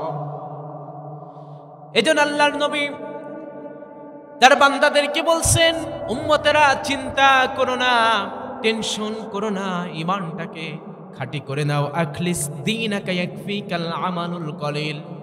যদি ঈমান খাঁটি হয়ে যায় তাহলে অল্প আমল করো, সেটাই তোমার নাজাতের জন্য যথেষ্ট হয়ে যাবে। বলুন আল্লাহুম্মা আমিন। নবীজিকে একবার প্রশ্ন করা হলো এক সাহাবী এসে, যে ইয়া রাসূলুল্লাহি মান আকিয়াসুন নাস ওয়া আহসামুন নাস। হে আল্লাহর নবী, মানুষের মধ্যে সবথেকে বুদ্ধিমান, সবথেকে চালাক, সবথেকে চতুর ব্যক্তিকে? আমাদেরকে যদি এরকম জিজ্ঞাসা করা হয় আমরা কি বলবো? আমরা কি বলবো? আমরা বলবো আমাদের গ্রামের অমুক ব্যক্তি একেবারে গরিব মানুষের ছেলে, আজকে সে বিসিএস ক্যাডার হয়ে গেছে, ওই ব্যক্তি সফল আমাদের এলাকা। কি বলবো না এরকম কথা? আবার অন্যজন বলতেও পারি অমুক ব্যক্তি ছোট্ট একটা ব্যবসা শুরু করে আজকে তার বুদ্ধি খাটিয়ে ব্যবসাটা এত বড় করে ফেলেছে, চুয়াডাঙ্গার বুকে তার মতো বড় ব্যবসায়ী আর কেউ নাই। আমরা বলবো না? আমি একবার এই যে আপনাদের কুষ্টিয়াতে ওই যে বিআরবি কোম্পানির যিনি ওনার, ওনার নাম কি? মজনু সাহেব না? তো ওনার একজন যিনি চেয়ারম্যান আছেন মুজিবুর রহমান, সম্ভবত মুজিবুর রহমান মজনু সাহেব, উনি ওনার। তো ওনার একটা অনুষ্ঠানে আমাকে ইনভাইট করা হয়েছিল, সেখানে আমি উপস্থিত ছিলাম। তো তার বক্তব্য শুনলাম। তিনি বললেন যে আমি যখন প্রথম ঘোষণা দিলাম যে আমি কেবল তৈরি করব, তখন এই কুষ্টিয়ার অনেকজন ব্যক্তি বলল, নাক ছিটকিয়ে কেবল তৈরি করবে। কেবল তৈরি তো হবে না, ওই পাটের আষ্টি আছে না, আষ্টি হবে। কুষ্টিয়ার বুকে তুমি কেবল তৈরি করবে, মানুষ ঢাকা থেকে পাচ্ছে না আর তুমি কুষ্টিয়ায় ফুল ফোটাবা, এত সহজ? তিনি বললেন যে এরকম আমাকে নিয়ে মানুষ অনেকে মজাও করলো, টিটকারও মারলো, কিন্তু আজকে আমি এমন একজন সাকসেসফুল বিজনেসম্যান যে আমার এই কেবল শুধু কুষ্টিয়া নয়, সুদূর ঢাকা নয়, গোটা পৃথিবীব্যাপী আন্তর্জাতিকভাবে আমার এই কেবল এখন ব্যবহৃত করা হচ্ছে। আলহামদুলিল্লাহ বলেন। আপনাদের কুষ্টিয়ার গর্ব, অনেক উন্নয়নের কাজ তিনি করতেছেন। আল্লাহ পাক তাকেও দিনের জন্য কবুল করুন। বলুন আল্লাহুম্মা আমিন। যারাই ভালো কাজ করবে তাদের জন্যই আমাদের দোয়া, ঠিক কিনা বলেন? তো অনেকে বলবে যে হুজুর আমাদের কুষ্টিয়ায় সব থেকে বুদ্ধিমান ব্যক্তি হলো মজনু সাহেব, নাকি? বলতেই পারে। মানুষের কাছে সফলতার বৈশিষ্ট্য বিভিন্ন রকম হতেই পারে, এক একজনের কাছে এক এক রকম হতে পারে। কিন্তু নবীজির কাছে কেমন প্রশ্ন করা হলো যে মান আকিয়াসুন নাস ওয়া আহসামুন নাস, মানুষের মধ্যে কোন ব্যক্তি সফল বলেন? আল্লাহর নবী ঘোষণা দিলেন মানুষের মধ্যে সফল কোন ব্যক্তি? শোনো, মানুষের মধ্যে সফল হলো ওই ব্যক্তি আকসারহুম যিকরান লিল মাউত, যে ব্যক্তি মৃত্যুর কথা বেশি বেশি স্মরণ করে। মৃত্যুর কথা স্মরণ করলেই বান্দা অন্যায় কাজ করতে পারবে না। মৃত্যুর কথা স্মরণ করলেই বান্দার কোনো খারাপ কাজে যুক্ত হতে পারবে না। মৃত্যুর কথা স্মরণ করলেই তো বান্দা সুদ থেকে দূরে থাকবে, ঘুষ থেকে দূরে থাকবে, মানুষের উপর জুলুম করা থেকে দূরে থাকবে, অত্যাচার করা থেকে দূরে থাকবে। কথা বলুন ঠিক না বেঠিক? এই জন্য আল্লাহর নবী বললেন ওই ব্যক্তি তো সব থেকে বুদ্ধিমান, ওই ব্যক্তিই তো সব থেকে বেশি চালাক। আকসারহুম যিকরান লিল মাউত, যে ব্যক্তি মৃত্যুর কথা বেশি বেশি স্মরণ করবে। যাহাবু বিশারাফিদ দুনিয়া ওয়া কারামাতিল আখিরা। আর এই মানুষগুলো দুনিয়াতে পাবে সম্মান আর আখিরাতে পাবে পদমর্যাদা। বলুন সুবহানাল্লাহ। এই জন্য বুদ্ধিমান যদি হতে হয় মৃত্যুর কথা স্মরণ করার দরকার আছে না নাই? মৃত্যুর কথা স্মরণ করলেই খারাপ কাজ থেকে আমরা দূরে থাকতে পারবো। প্রিয় ভাই সব, তাহলে আল্লাহ পাক রব্বুল আলামিন বললেন দ্বিতীয় আয়াতে, অন্নাশিতাতি নাশতা, শপথ ওই ফেরেশতাদের যারা অত্যন্ত আহসানের সাথে বান্দার জান কবজ করে। আল্লাহ পাক আমাদেরকে ওই ফেরেশতার সাক্ষাৎ মৃত্যুর সময় করিয়ে দিন। বলুন আল্লাহুম্মা আমিন। এরপর 3 নম্বরে আল্লাহ পাক ঘোষণা দিচ্ছেন ওয়াসাবিহাতি সাবহা, শপথ ওই ফেরেশতাদের যারা দ্রুত গতি সম্পন্ন ফেরেশতা। সুবহানাল্লাহ বলেন। আচ্ছা, ফেরেশতাদের গতি কত দ্রুত বলবো একটু শুনবেন আপনারা? কষ্ট পাচ্ছেন না তো আপনারা? সবাই একটু প্রাণ খুলে আল্লাহর নাম নিন, সকলে বলুন আল্লাহু আকবার। সোনার মদিনা বহু দূরে, প্রাণের মদিনা বহু দূরে, কিন্তু মদিনাওয়ালা, কিন্তু মদিনাওয়ালা আমার অন্তরে। যে গিয়েছে একবার সোনার মদিনা, তার মনে আর কোনো দুঃখ রইল না, তার মনে আর কোনো দুঃখ রইল না। যে গিয়েছে একবার সোনার মদিনা, তার মনে আর কোনো দুঃখ রইল না, তার মনে আর কোনো দুঃখ রইল না। আমার অন্তর জুড়ি মদিনা আসিরে, আমার অন্তর জুড়ি মদিনা আসিরে। মদিনা মদিনা বলে জিকির করে রে, মদিনা মদিনা বলে। সোনার মদিনা বহু দূরে, প্রাণের মদিনা বহু দূরে, কিন্তু মদিনাওয়ালা আমার অন্তরে, কিন্তু মদিনাওয়ালা। মাঝে মাঝে গজল বললে কষ্ট হচ্ছে না তো আপনাদের? বিরক্ত বোধ করছেন না তো? শিল্পী মানুষ তো ভালো লাগে গজল বলতে। গজলের মধ্যেও হেদায়েত আছে না নাই? হৃদয়ের কথা আছে না নাই? আছে। সম্মানিত উপস্থিতি, বলছিলাম আল্লাহ পাক 3 নম্বর আয়াতে বললেন ওয়াসাবিহাতি সাবহা, শপথ ওই ফেরেশতাদের যারা দ্রুত গতি সম্পন্ন ফেরেশতা। বলুন সুবহানাল্লাহ। ফেরেশতাদের গতি কত দ্রুত? এই তো আমি যদি এই আপনাদের এখান থেকে আমার সুদূর চুয়াডাঙ্গায় যেতে হয় প্রায় 100 কিলো পথ, 100 মাইল পথ প্রায়। এই পথ যদি পেরিয়ে যেতে হয় তাহলে হয়তো যে প্রাইভেট এসেছে ওই প্রাইভেটে যদি যেতে হয় আমাকে 1 থেকে 1.5 ঘন্টা সময় লাগবে। কথা বলুন ঠিক না বেঠি? কিন্তু মালাকুল মাউত আজকে একই টাইমে, একই সময়ে, একই টাইমে এই বাংলাদেশের একজনের জান কবজ করবে। আবার আমেরিকা কত দূর, হাজার হাজার নয় লক্ষ লক্ষ মাইল দূর সেই আমেরিকার আরেকজনকে জান কবজ করবে একই টাইমে। বলুন তো আজরাইলের কতক্ষণ সময় লাগবে? আমার মতো কি সময় লাগবে ঘন্টার পর ঘন্টা? লাগবে না। আজরাইলের তো কোনো ব্র্যাকেট নাই। সামান্য ইন্ডিয়াতে মাহফিল করতে গেলে আমাদের কত সমস্যা। হুজুর কি করতে যাবেন? হুজুর আবার জঙ্গির কোনো কাজ করতে যাবে কিনা? কত সমস্যার সম্মুখীন আমাদের হতে হয়। কতবার পাসপোর্ট চেক করা হয়, কতবার আইডি কার্ড চেক করা হয় তার ঠিক নাই, কত বিপদ। কিন্তু মালাকুল মাউত তার কি কোনো বর্ডার আছে? বলেন, আছে কোনো বর্ডার আছে? নাই। একই টাইমে সারা পৃথিবী ব্যাপী তিনি জান কবজ করতে পারেন। এই ক্ষমতা মালাকুল মাউতকে যিনি দিয়েছেন তিনি কে? আওয়াজ দিয়ে বলুন তিনি কে?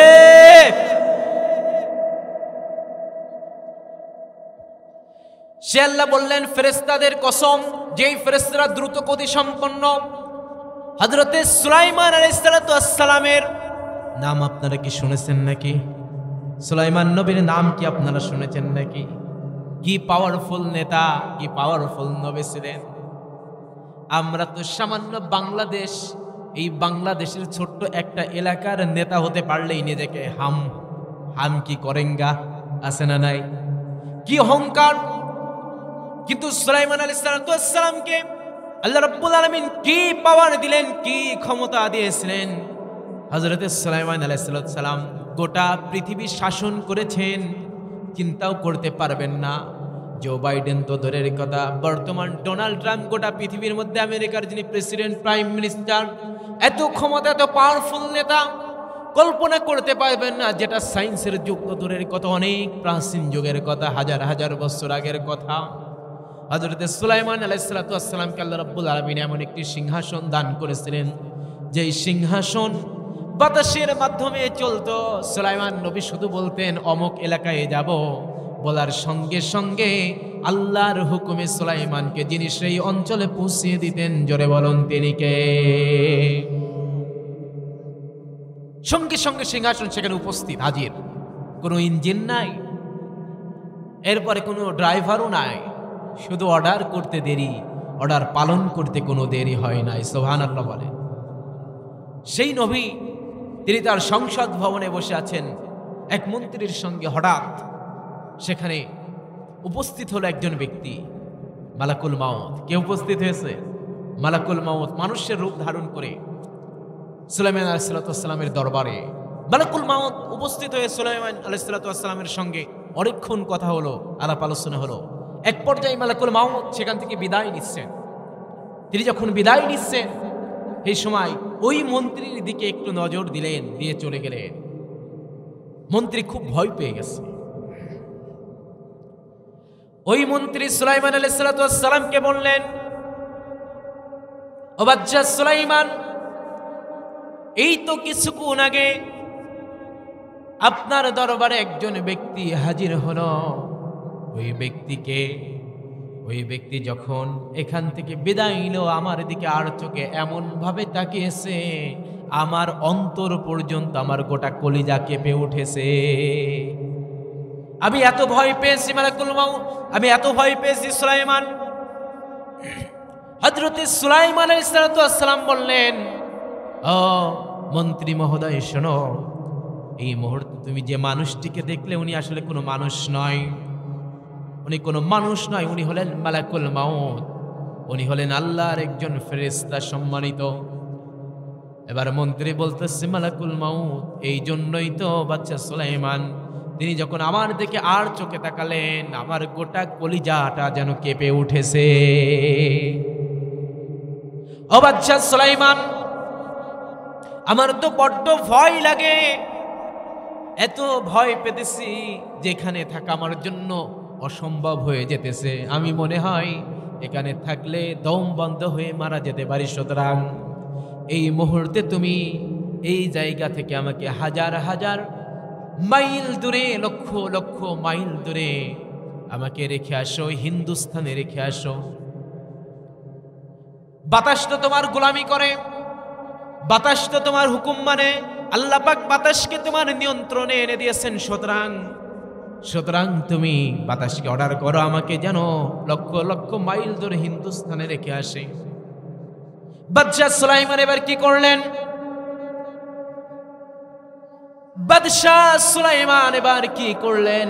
বাদশা সুলাইমান বাতাসকে হুকুম করে দিলেন, বাতাস যাও, ও বাতাস দ্রুত আমার মন্ত্রীকে চোখের পলকে তুমি লক্ষ লক্ষ মাইল দূর হিন্দুস্তানে রেখে আসো। বাতাস এবার বাদশা সুলাইমানের হুকুম অনুযায়ী ওই মন্ত্রীকে মুহূর্তের মধ্যে হিন্দুস্তানে রেখে আসলো। আবার পরের দিন মালাকুল মাউত বাদশাহ সুলাইমানের দরবারে উপস্থিত হয়ে গেছে। বলুন সুবহানাল্লাহ। এবার বাদশাহ সুলাইমান বললেন, মালাকুল মাউত, গতকালকে তুমি যখন আমার দরবারে উপস্থিত হলে, আমার দরবারে যখন তুমি হাজির হলে, ও মালাকুল মাউত, আমার মন্ত্রীর দিকে তুমি কেমন করে তাকিয়েছো, কত ভয়ঙ্কর দৃষ্টিতে তাকিয়েছো। আমার মন্ত্রী এত বেশি ভয় পেয়েছে যে আমি সর্বশেষ তার কথায় বাধ্য হয়ে তাকে বাতাসকে অর্ডার করে এখান থেকে লক্ষ লক্ষ মাইল দূর হিন্দুস্তানে রেখে আসতে বাধ্য হলাম। তার অনুরোধ রাখতে আমি বাধ্য হয়ে গেলাম। এত অনুরোধ সে আমার কাছে করল। মালাকুল মাউত বলে, ও বাদশাহ সুলাইমান, আমি তোমার মন্ত্রীর দিকে আর চোখে তাকানোর কারণ হলো, আমি যখন তোমার এখানে উপস্থিত হলাম, যাওয়ার সময় লক্ষ্য করলাম এখানে তো সেই ব্যক্তি উপস্থিত আছে। কিছুক্ষণ পরে, আর মাত্র কয়েক সেকেন্ড পরে, আমি যাকে লক্ষ লক্ষ মাইল দূর হিন্দুস্তানে যে যার জানটি কবজ করব, ও মালাকুল মাউত, ও বাদশাহ সুলাইমান, আমি অবাক হলাম। আমি না হয় ফেরেশতা মুহূর্তের মধ্যে সেখানে উপস্থিত হতে পারবো, কিন্তু সে তো মানুষ, কেমনে সেখানে পৌঁছাবে আল্লাহর হুকুম, কেমনে সম্ভব? আমি চিন্তায় পড়ে গেলাম। এই চিন্তা করে আমি তার দিকে একটু আর নজরে তাকালাম যে তোরে তো কিছুক্ষণ পরে আমি জান কবজ করব, এখানে তুই কি করিস, কেমনে সম্ভব? ও বাদশাহ সুলাইমান, তার তো ঠিকই জান কবজ হলো, লক্ষ লক্ষ মাইল দূরে মরণ থেকে সে পলায়ন করার চেষ্টা করলো, কিন্তু কোনো লাভ তো তার হলো না। সে তো মরণ থেকে পলায়ন করতে পারলো না। মৃত্যু ঠিকই তাকে আক্রমণ করেছে। কথা বলেন ঠিক না বেঠিক? এজন্য আল্লাহ রাব্বুল আলামিন বলেন, কুল ইন্নাল মাউতাল্লাযী তাফিরুনা মিনহু ফাইন্নাহু মুলাকীকুম। জোরে বলুন আল্লাহু আকবার। মরণ থেকে পালাও তুমি, মরণ তোমায় লইবে গিরি। মরণ থেকে পালাও তুমি, মরণ তোমায় লইবে গিরি। যদিও সুদূর আকাশ পানে, লোকাও সেথায় লাগিয়ে সিঁড়ি। এই মহারোগের চিকিৎসক নাই, নাই সে ঔষধ জগতে। খুঁজিয়া কাতর হইলে কি হবে পারি। চোখ বুঝিলে একবার তুমি,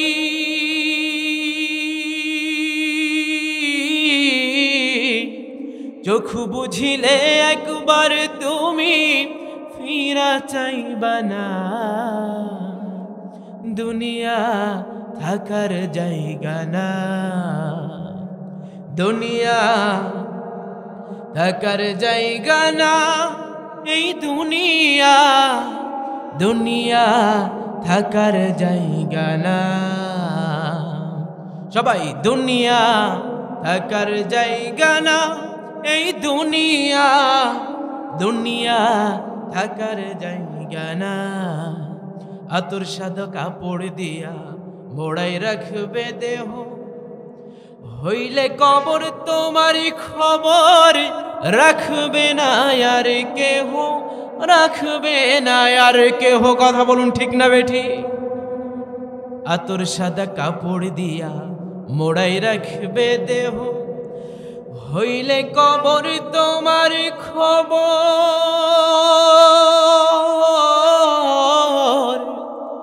হইলে কবর তোমার খবর রাখবে না আর কেহ, হাইরে রাখবে না আর কেহ। দম ফুরাইলে একবার তুমি,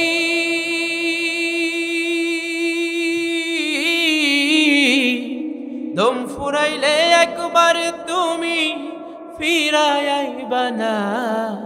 এই দুনিয়ায়, দুনিয়া থাকার জায়গা না, দুনিয়া থাকার জায়গা না। এই দুনিয়া, দুনিয়া থাকার জায়গা না। না ফেরার দেশে যাইবা একদিন ভেসে, না ফেরার দেশে যাইবা একদিন ভেসে, আর তো ফিরায় আইবা না। এই দুনিয়ায় দুনিয়া থাকার জায়গা না, দুনিয়া থাকার জায়গা না। এই দুনিয়া দুনিয়া থাকার জায়গা না। চিৎকার দিয়ে বলুন মারহাবা, আর আওয়াজ দিয়ে বলুন মারহাবা। কষ্ট হচ্ছে আপনাদের? আপনারা খুব মনোযোগ সহকারে আলোচনা শুনছেন, বলুন আলহামদুলিল্লাহ। আরো জোরে বলুন আলহামদুলিল্লাহ। সম্মানিত উপস্থিতি, আমি 5টি আয়াতে কারিমা তিলাওয়াত করেছিলাম, অলরেডি 2টা আলোচনা করেছি 2টা আয়াতের উপরে, এখন 3টি বাকি আছে। তবে আলোচনা আর বেশি এগোতে পারছি না, কারণ আপনাদের অনেক কষ্ট হচ্ছে। শেষ করে দিই, চলবে আর কিছুক্ষণ? তো মৃত্যু আমাদেরকে পাকড়াও করবে, কোনো সন্দেহ আছে?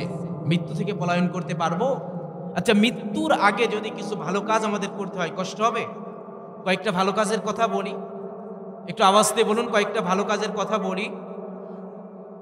আল্লাহ পাক বলছেন যে মৃত্যু আসার পূর্বে তোমরা কয়েকটি কাজ করো, তার মধ্যে একটি কাজ আল্লাহ পাক নিজেই বলছেন, সূরা মুনাফিকুনের মধ্যে বলছেন 10 নম্বর আয়াতে, وَأَنفِقُوا مِمَّا رَزَقْنَاكُم مِّن قَبْلِ أَن يَأْتِيَ أَحَدَكُمُ الْمَوْتُ فَيَقُولَ رَبِّ لَوْلَا أَخَّرْتَنِي إِلَىٰ أَجَلٍ قَرِيبٍ فَأَصَّدَّقَ وَأَكُن مِّنَ الصَّالِحِينَ। জোরে বলুন আল্লাহু আকবার। আল্লাহ রাব্বুল আলামিন ঘোষণা করছেন,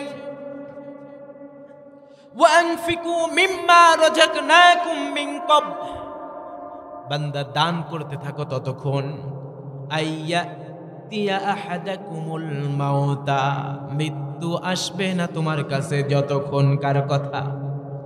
আল্লাহ বললেন মৃত্যুর পূর্ব মুহূর্ত পর্যন্ত তোমরা দান করো। কার পথে? আল্লাহ বললেন মৃত্যুর পূর্ব মুহূর্ত পর্যন্ত আমি আল্লাহর পথে তোমরা দান করতে থাকো। কারণ মৃত্যু যখন চলে আসবে, অনেক কৃপণ বান্দা আছে, মৃত্যু যখন তাদের নিকট হাজির হয়ে যাবে তখন তারা বলবে, ফায়াকুলু রাব্বি লাউলা আখখারতানি ইলা আজালিন করিব, ওয়াল্লাহ আমাকে কি আর একটু সময় দেওয়া যায় না? অনেক অর্থ সম্পদ দুনিয়ার বুকে তো আমার আছে, আমি কত কষ্ট করে অর্থগুলো জমালাম, না খেয়ে কত কষ্ট করেছি। অনেকে তো খেয়েছে, একসঙ্গে ইনকাম করেছি। সকালের খাবারটা আমি খাই নাই, শুধু দুপুরের খাবারটা খেয়েছি, সন্ধ্যাবেলা পাউরুটি কলা খেয়ে রাতটা পার করে দিয়েছি, শুধু অর্থ জমিয়েছি। আল্লাহ অর্থগুলো তো দুনিয়াতে ঠিকঠাক ভাবে ভোগটাও করতে পারলাম না, আমারে আর কিছুক্ষণ সময় দাও, অর্থগুলো আমি তোমার পথে ব্যয় করে দিতে চাই। আল্লাহ বললেন, বান্দা না না না, নির্ধারিত সময় তোর মৃত্যু হবে, যতই চেষ্টা করিস এখন আর কোনো কাজ হবে না। সেই মৃত্যুর আগেই, মৃত্যু আসার আগেই দান করার দরকার আছে না নাই? বুখারীর বর্ণনা এসেছে, এই আয়াত যখন নাজিল হলো, হযরতে আবু তালহা রাদিয়াল্লাহু তাআলা আনহু মদিনার মধ্যে তার একটি বাগান ছিল, খুব দামি বাগান, যেটার নাম বাইরুহা। হযরতে আবু তালহা নবীজির নিকট এসে বলে, ইয়া রাসূলুল্লাহি ইয়া হাবিবাল্লাহি, আমি শুনেছি কুরআনুল কারীমের 3 নম্বর সূরা আল ইমরান 92 নম্বর আয়াত নাজিল হয়েছে, যেখানে আল্লাহ তাআলা বলেছেন, লান তানালুল বিররা হাত্তা তুনফিকু মিম্মা তুহিব্বুন ওয়া মা তুনফিকু মিন শাইইন ফাইন্নাল্লাহা বিহি আলীম। জোরে বলুন আল্লাহু আকবার। আল্লাহ রাব্বুল আলামিন বলেছেন, ততক্ষণ পর্যন্ত তোমরা কেউ সফল হতে পারবে না, ততক্ষণ পর্যন্ত তোমরা কেউ সফলতা লাভ করতে পারবে না, যতক্ষণ পর্যন্ত তোমাদের প্রিয় জিনিসটি আমি আল্লাহর পথে দান না করবে। তোমাদের পছন্দের অর্থটি আমি আল্লাহর জন্য যতক্ষণ পর্যন্ত তোমরা দান না করবে তোমরা সফল হতে পারবে না। জেনে রাখো, তোমরা যে জিনিসটা আমি আল্লাহর পথে ব্যয় করতেছো, দান করতেছো, তোমাদের অন্তরের মধ্যে কি কাজ করতেছে আমি আল্লাহ অবশ্যই সেটার খবরও রাখি। বলুন সুবহানাল্লাহ। হযরতে আবু তালহা বলে, কোন নবীজি, আল্লাহ যেহেতু বান্দার প্রিয় জিনিসটি চেয়েছেন তার পথে, সুতরাং এই মদিনার সব থেকে দামি বাগান হলো আমার বাইরোয়া। আমি এই মুহূর্তে আল্লাহর পথে আমার দামি বাগানটি দান করে দিলাম। বলুন সুবহানাল্লাহ। মদিনার এতিম যুবক, এতিম বোঝেন তো আপনারা? এতিম বোঝেন আপনারা? যার বাবাও নাই মাও নাই। নবীজি বলেছেন কেউ যদি এতিমের দায়িত্ব গ্রহণ করে, নবীজি বলেছেন কেউ যদি এতিমের দায়িত্ব গ্রহণ করে, আমি রাসূল এবং ওই এতিম যুবক এরকম দুইটা আঙুল দেখে বললেন, দুইটা আঙুল যেমন একসঙ্গে আছে জান্নাতের মধ্যে, আমরাও একসঙ্গে থাকতে পারবো। বলুন সুবহানাল্লাহ। এতিমের দায়িত্ব নিলেই খুশি হয়ে যান আল্লাহর হাবিব, কারণ আল্লাহর হাবিব নিজেও কি ছিলেন? এতিম ছিলেন। কি ছিলেন? এতিমরা বলবে, হুজুর নবী তার এতিম ছিল না, এতিমের দুঃখ বুঝবে কিভাবে? এই জন্য আল্লাহ পাক তার হাবিবকে এতিম বানিয়ে দুনিয়াতে পাঠিয়েছেন। বলুন সুবহানাল্লাহ। এই যে আমাদের কারি নাজিমউদ্দিন মডেল মাদ্রাসা, সেখানে এতিমদের জন্য একেবারে ফ্রিতে লেখাপড়ার ব্যবস্থা আছে। আপনারা যোগাযোগ করবেন, এতিম যুবক, এতিম কোনো সন্তান যদি থাকে দিয়ে দেবেন। সেখানে ভর্তি চলছে, প্লে নার্সারি 1, 2, 3 হেফজখানা বিভাগে এতিমদের জন্য সব রকম সুযোগ সুবিধা দেওয়া হবে। তো আপনারা আপনাদের সন্তানকে সেখানে দিয়ে দেবেন। কি রাজি আছেন? এতিমদের দায়িত্ব নিতে হবে। আবার যারা মেধাবী শিক্ষার্থী বলছে তাদের জন্য ফ্রি ব্যবস্থা আছে, আলহামদুলিল্লাহ বলেন। দরকার আছে না মেধাবীদের জন্য? অনেক মেধাবী সন্তান আছে, লেখাপড়ার সুযোগ তারা পায় না, ঠিক কিনা বলেন? তারা কিন্তু সুযোগ পাচ্ছে না। যদি এরকম সুযোগ সুবিধা দেওয়া হয়, তারাও একদিন বড় কিছু করে এই সমাজকে উপকৃত করবে, ঠিক কিনা বলেন? তারা কিন্তু করতে পারবে। এতিম যুবক চিন্তা করলো, আমার তার কোনো অভিভাবক নাই, সুতরাং কি করণীয় আমার? তার একটা ছোট্ট বাগান ছিল, এই বাগান থেকেই তার আয় রিজিক অন্বেষণ হতো। এতিম যুবক চিন্তা করলো, বাগানটা আমার, আমি পাশের যে প্রতিবেশী আবু লুবাবা খুব একটা সুবিধার লোক না, হয়তো আমার বাগান দখল করে নিতে পারে। অনেক আছে না এতিমের মাল আত্মসাৎ করে খায়, আছে না নাই? আছে। তো তিনি বললেন হয়তো আমার বাগানটি সে দখল করে নিতে পারে। এই চিন্তা করে সে তার বাগানটি প্রাচীরের কাজ শুরু করলো। কিসের কাজ শুরু করলো? প্রাচীরের কাজ শুরু করলো। প্রাচীর দিতে যে তার বাগানের মধ্যে একটি গাছ, তার পাশের যে প্রতিবেশী আবু লুবাবার একটি গাছ চলে এসেছে। মানে তার এরিয়ার মধ্যে আবু লুবাবার গাছ, আবু লুবাবা লাগিয়েছে, কিন্তু এরিয়াটা তার, জায়গাটা তার। আমরা হলে কি করতাম? ওই গাছটা আমরা নিয়ে নিতাম না? আমার এরিয়ার মধ্যে লাগিয়েছে, আমি কেন দেবো? কিন্তু তিনি তো ছিলেন সাহাবী, সুবহানাল্লাহ বলেন। ওই যুবক আবু লুবাবাকে লক্ষ্য করে বললেন, আবু লুবাবা, এই গাছটি তুমি নিয়ে হাতে লাগিয়েছো, দীর্ঘদিন হয়ে গেল। ওরে আবু লুবাবা, এই গাছটি তো তুমি লাগিয়েছো, আমি চাই আমার এরিয়ার মধ্যে চলে এসেছে, এই গাছটি তুমি আমার কাছে বিক্রি করে দাও অথবা আমাকে দান করে দাও। আবু লুবাবা তিনি বললেন, না, আমি তোমাকে দানও করব না, তোমার কাছে বিক্রিও করব না, আমি জোর দখল ভাবে ওটা রেখে দেবো আমার জন্য। বলুন না আউযুবিল্লাহ। আবু লুবাবা চিন্তা করলো, তো এতিম ওর তো কেউ নাই। এই চিন্তা করে কোনো মতো তার কথায় রাজি না হয়ে এক পর্যায়ে এতিম যুবক বাধ্য হয়ে নবীজির দরবারে উপস্থিত। ইয়া রাসূলুল্লাহি, ইয়া হাবিবাল্লাহি, আবু লুবাবার একটি গাছ আমার বাগানের মধ্যে, আমার এরিয়ার মধ্যে চলে এসেছে। আমি আবু লুবাবাকে অফার করেছি সে যেন গাছটা আমাকে এমনিতে দিয়ে দেয় অথবা সে যেন ওই গাছটা আমার কাছে বিক্রি করে দেয়, কিন্তু সে রাজি নয়। ঘটনা অনেক বড় ঘটনা, অত বলতে পারবো না, সংক্ষেপে বলতে চাই। ফজিলতটা কি শোনেন। আমার নবী আবু লুবাবাকে ডাকলেন, আবু লুবাবাকে বললেন, আবু লুবাবা, তুমি ওই এতিম যুবককে ওই গাছটা দান করে দাও। আবু লুবাবা সরাসরি সাহাবীদের মধ্যে নবীজিকে ধিক্কার করে বলল, না, আমি দান করব না। নবীজি বললেন, তাহলে তুমি ন্যায্য মূল্যে তার কাছে বিক্রি করে দাও। আবু লুবাবা আবারও নবীজিকে লক্ষ্য করে বেয়াদবের মতো আচরণ করে বলল, না, আমি বিক্রিও করব না।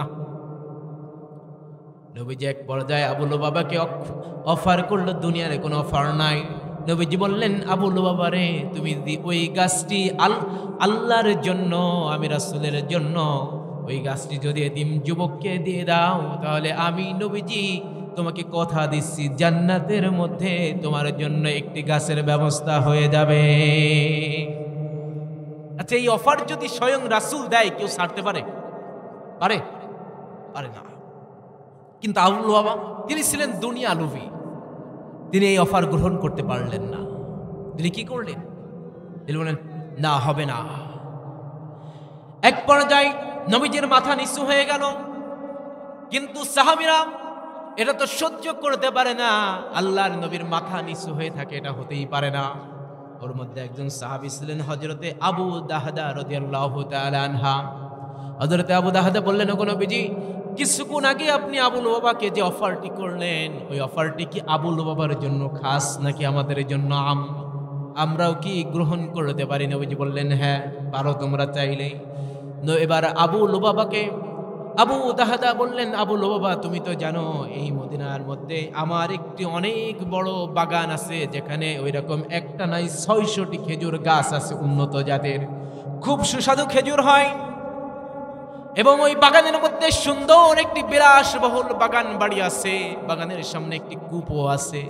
ওরে আবু লুবাবা, তুমি যদি ওই একটি গাছ আমাকে তুমি লিপিবদ্ধ করে দিতে পারো, ওই বিশাল বাগান বাড়ি কূপ সব আমি তোমার নামে লিখে দেব। আর জোরে বলেন সুবহানাল্লাহ। আবু লুবাবা দুনিয়া লোভী ছিল, সঙ্গে সঙ্গে রাজি হয়ে গেল। আবু লুবাবা আবু দাহদাকে একটি গাছের চারা তার নামে লিখে দিল, আর আবু দাহদা ৬০০টি চারার ওই বিশাল বাগান এবং বিশাল বিলাসবহুল বাড়ি এবং কূপ সঙ্গে সঙ্গে আবু লুবাবার নামে লিপিবদ্ধ করে দিল।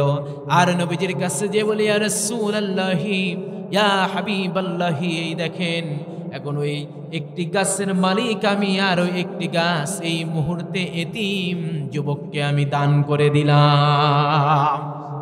নবীজির মাথা উঁচু হয়ে গেল।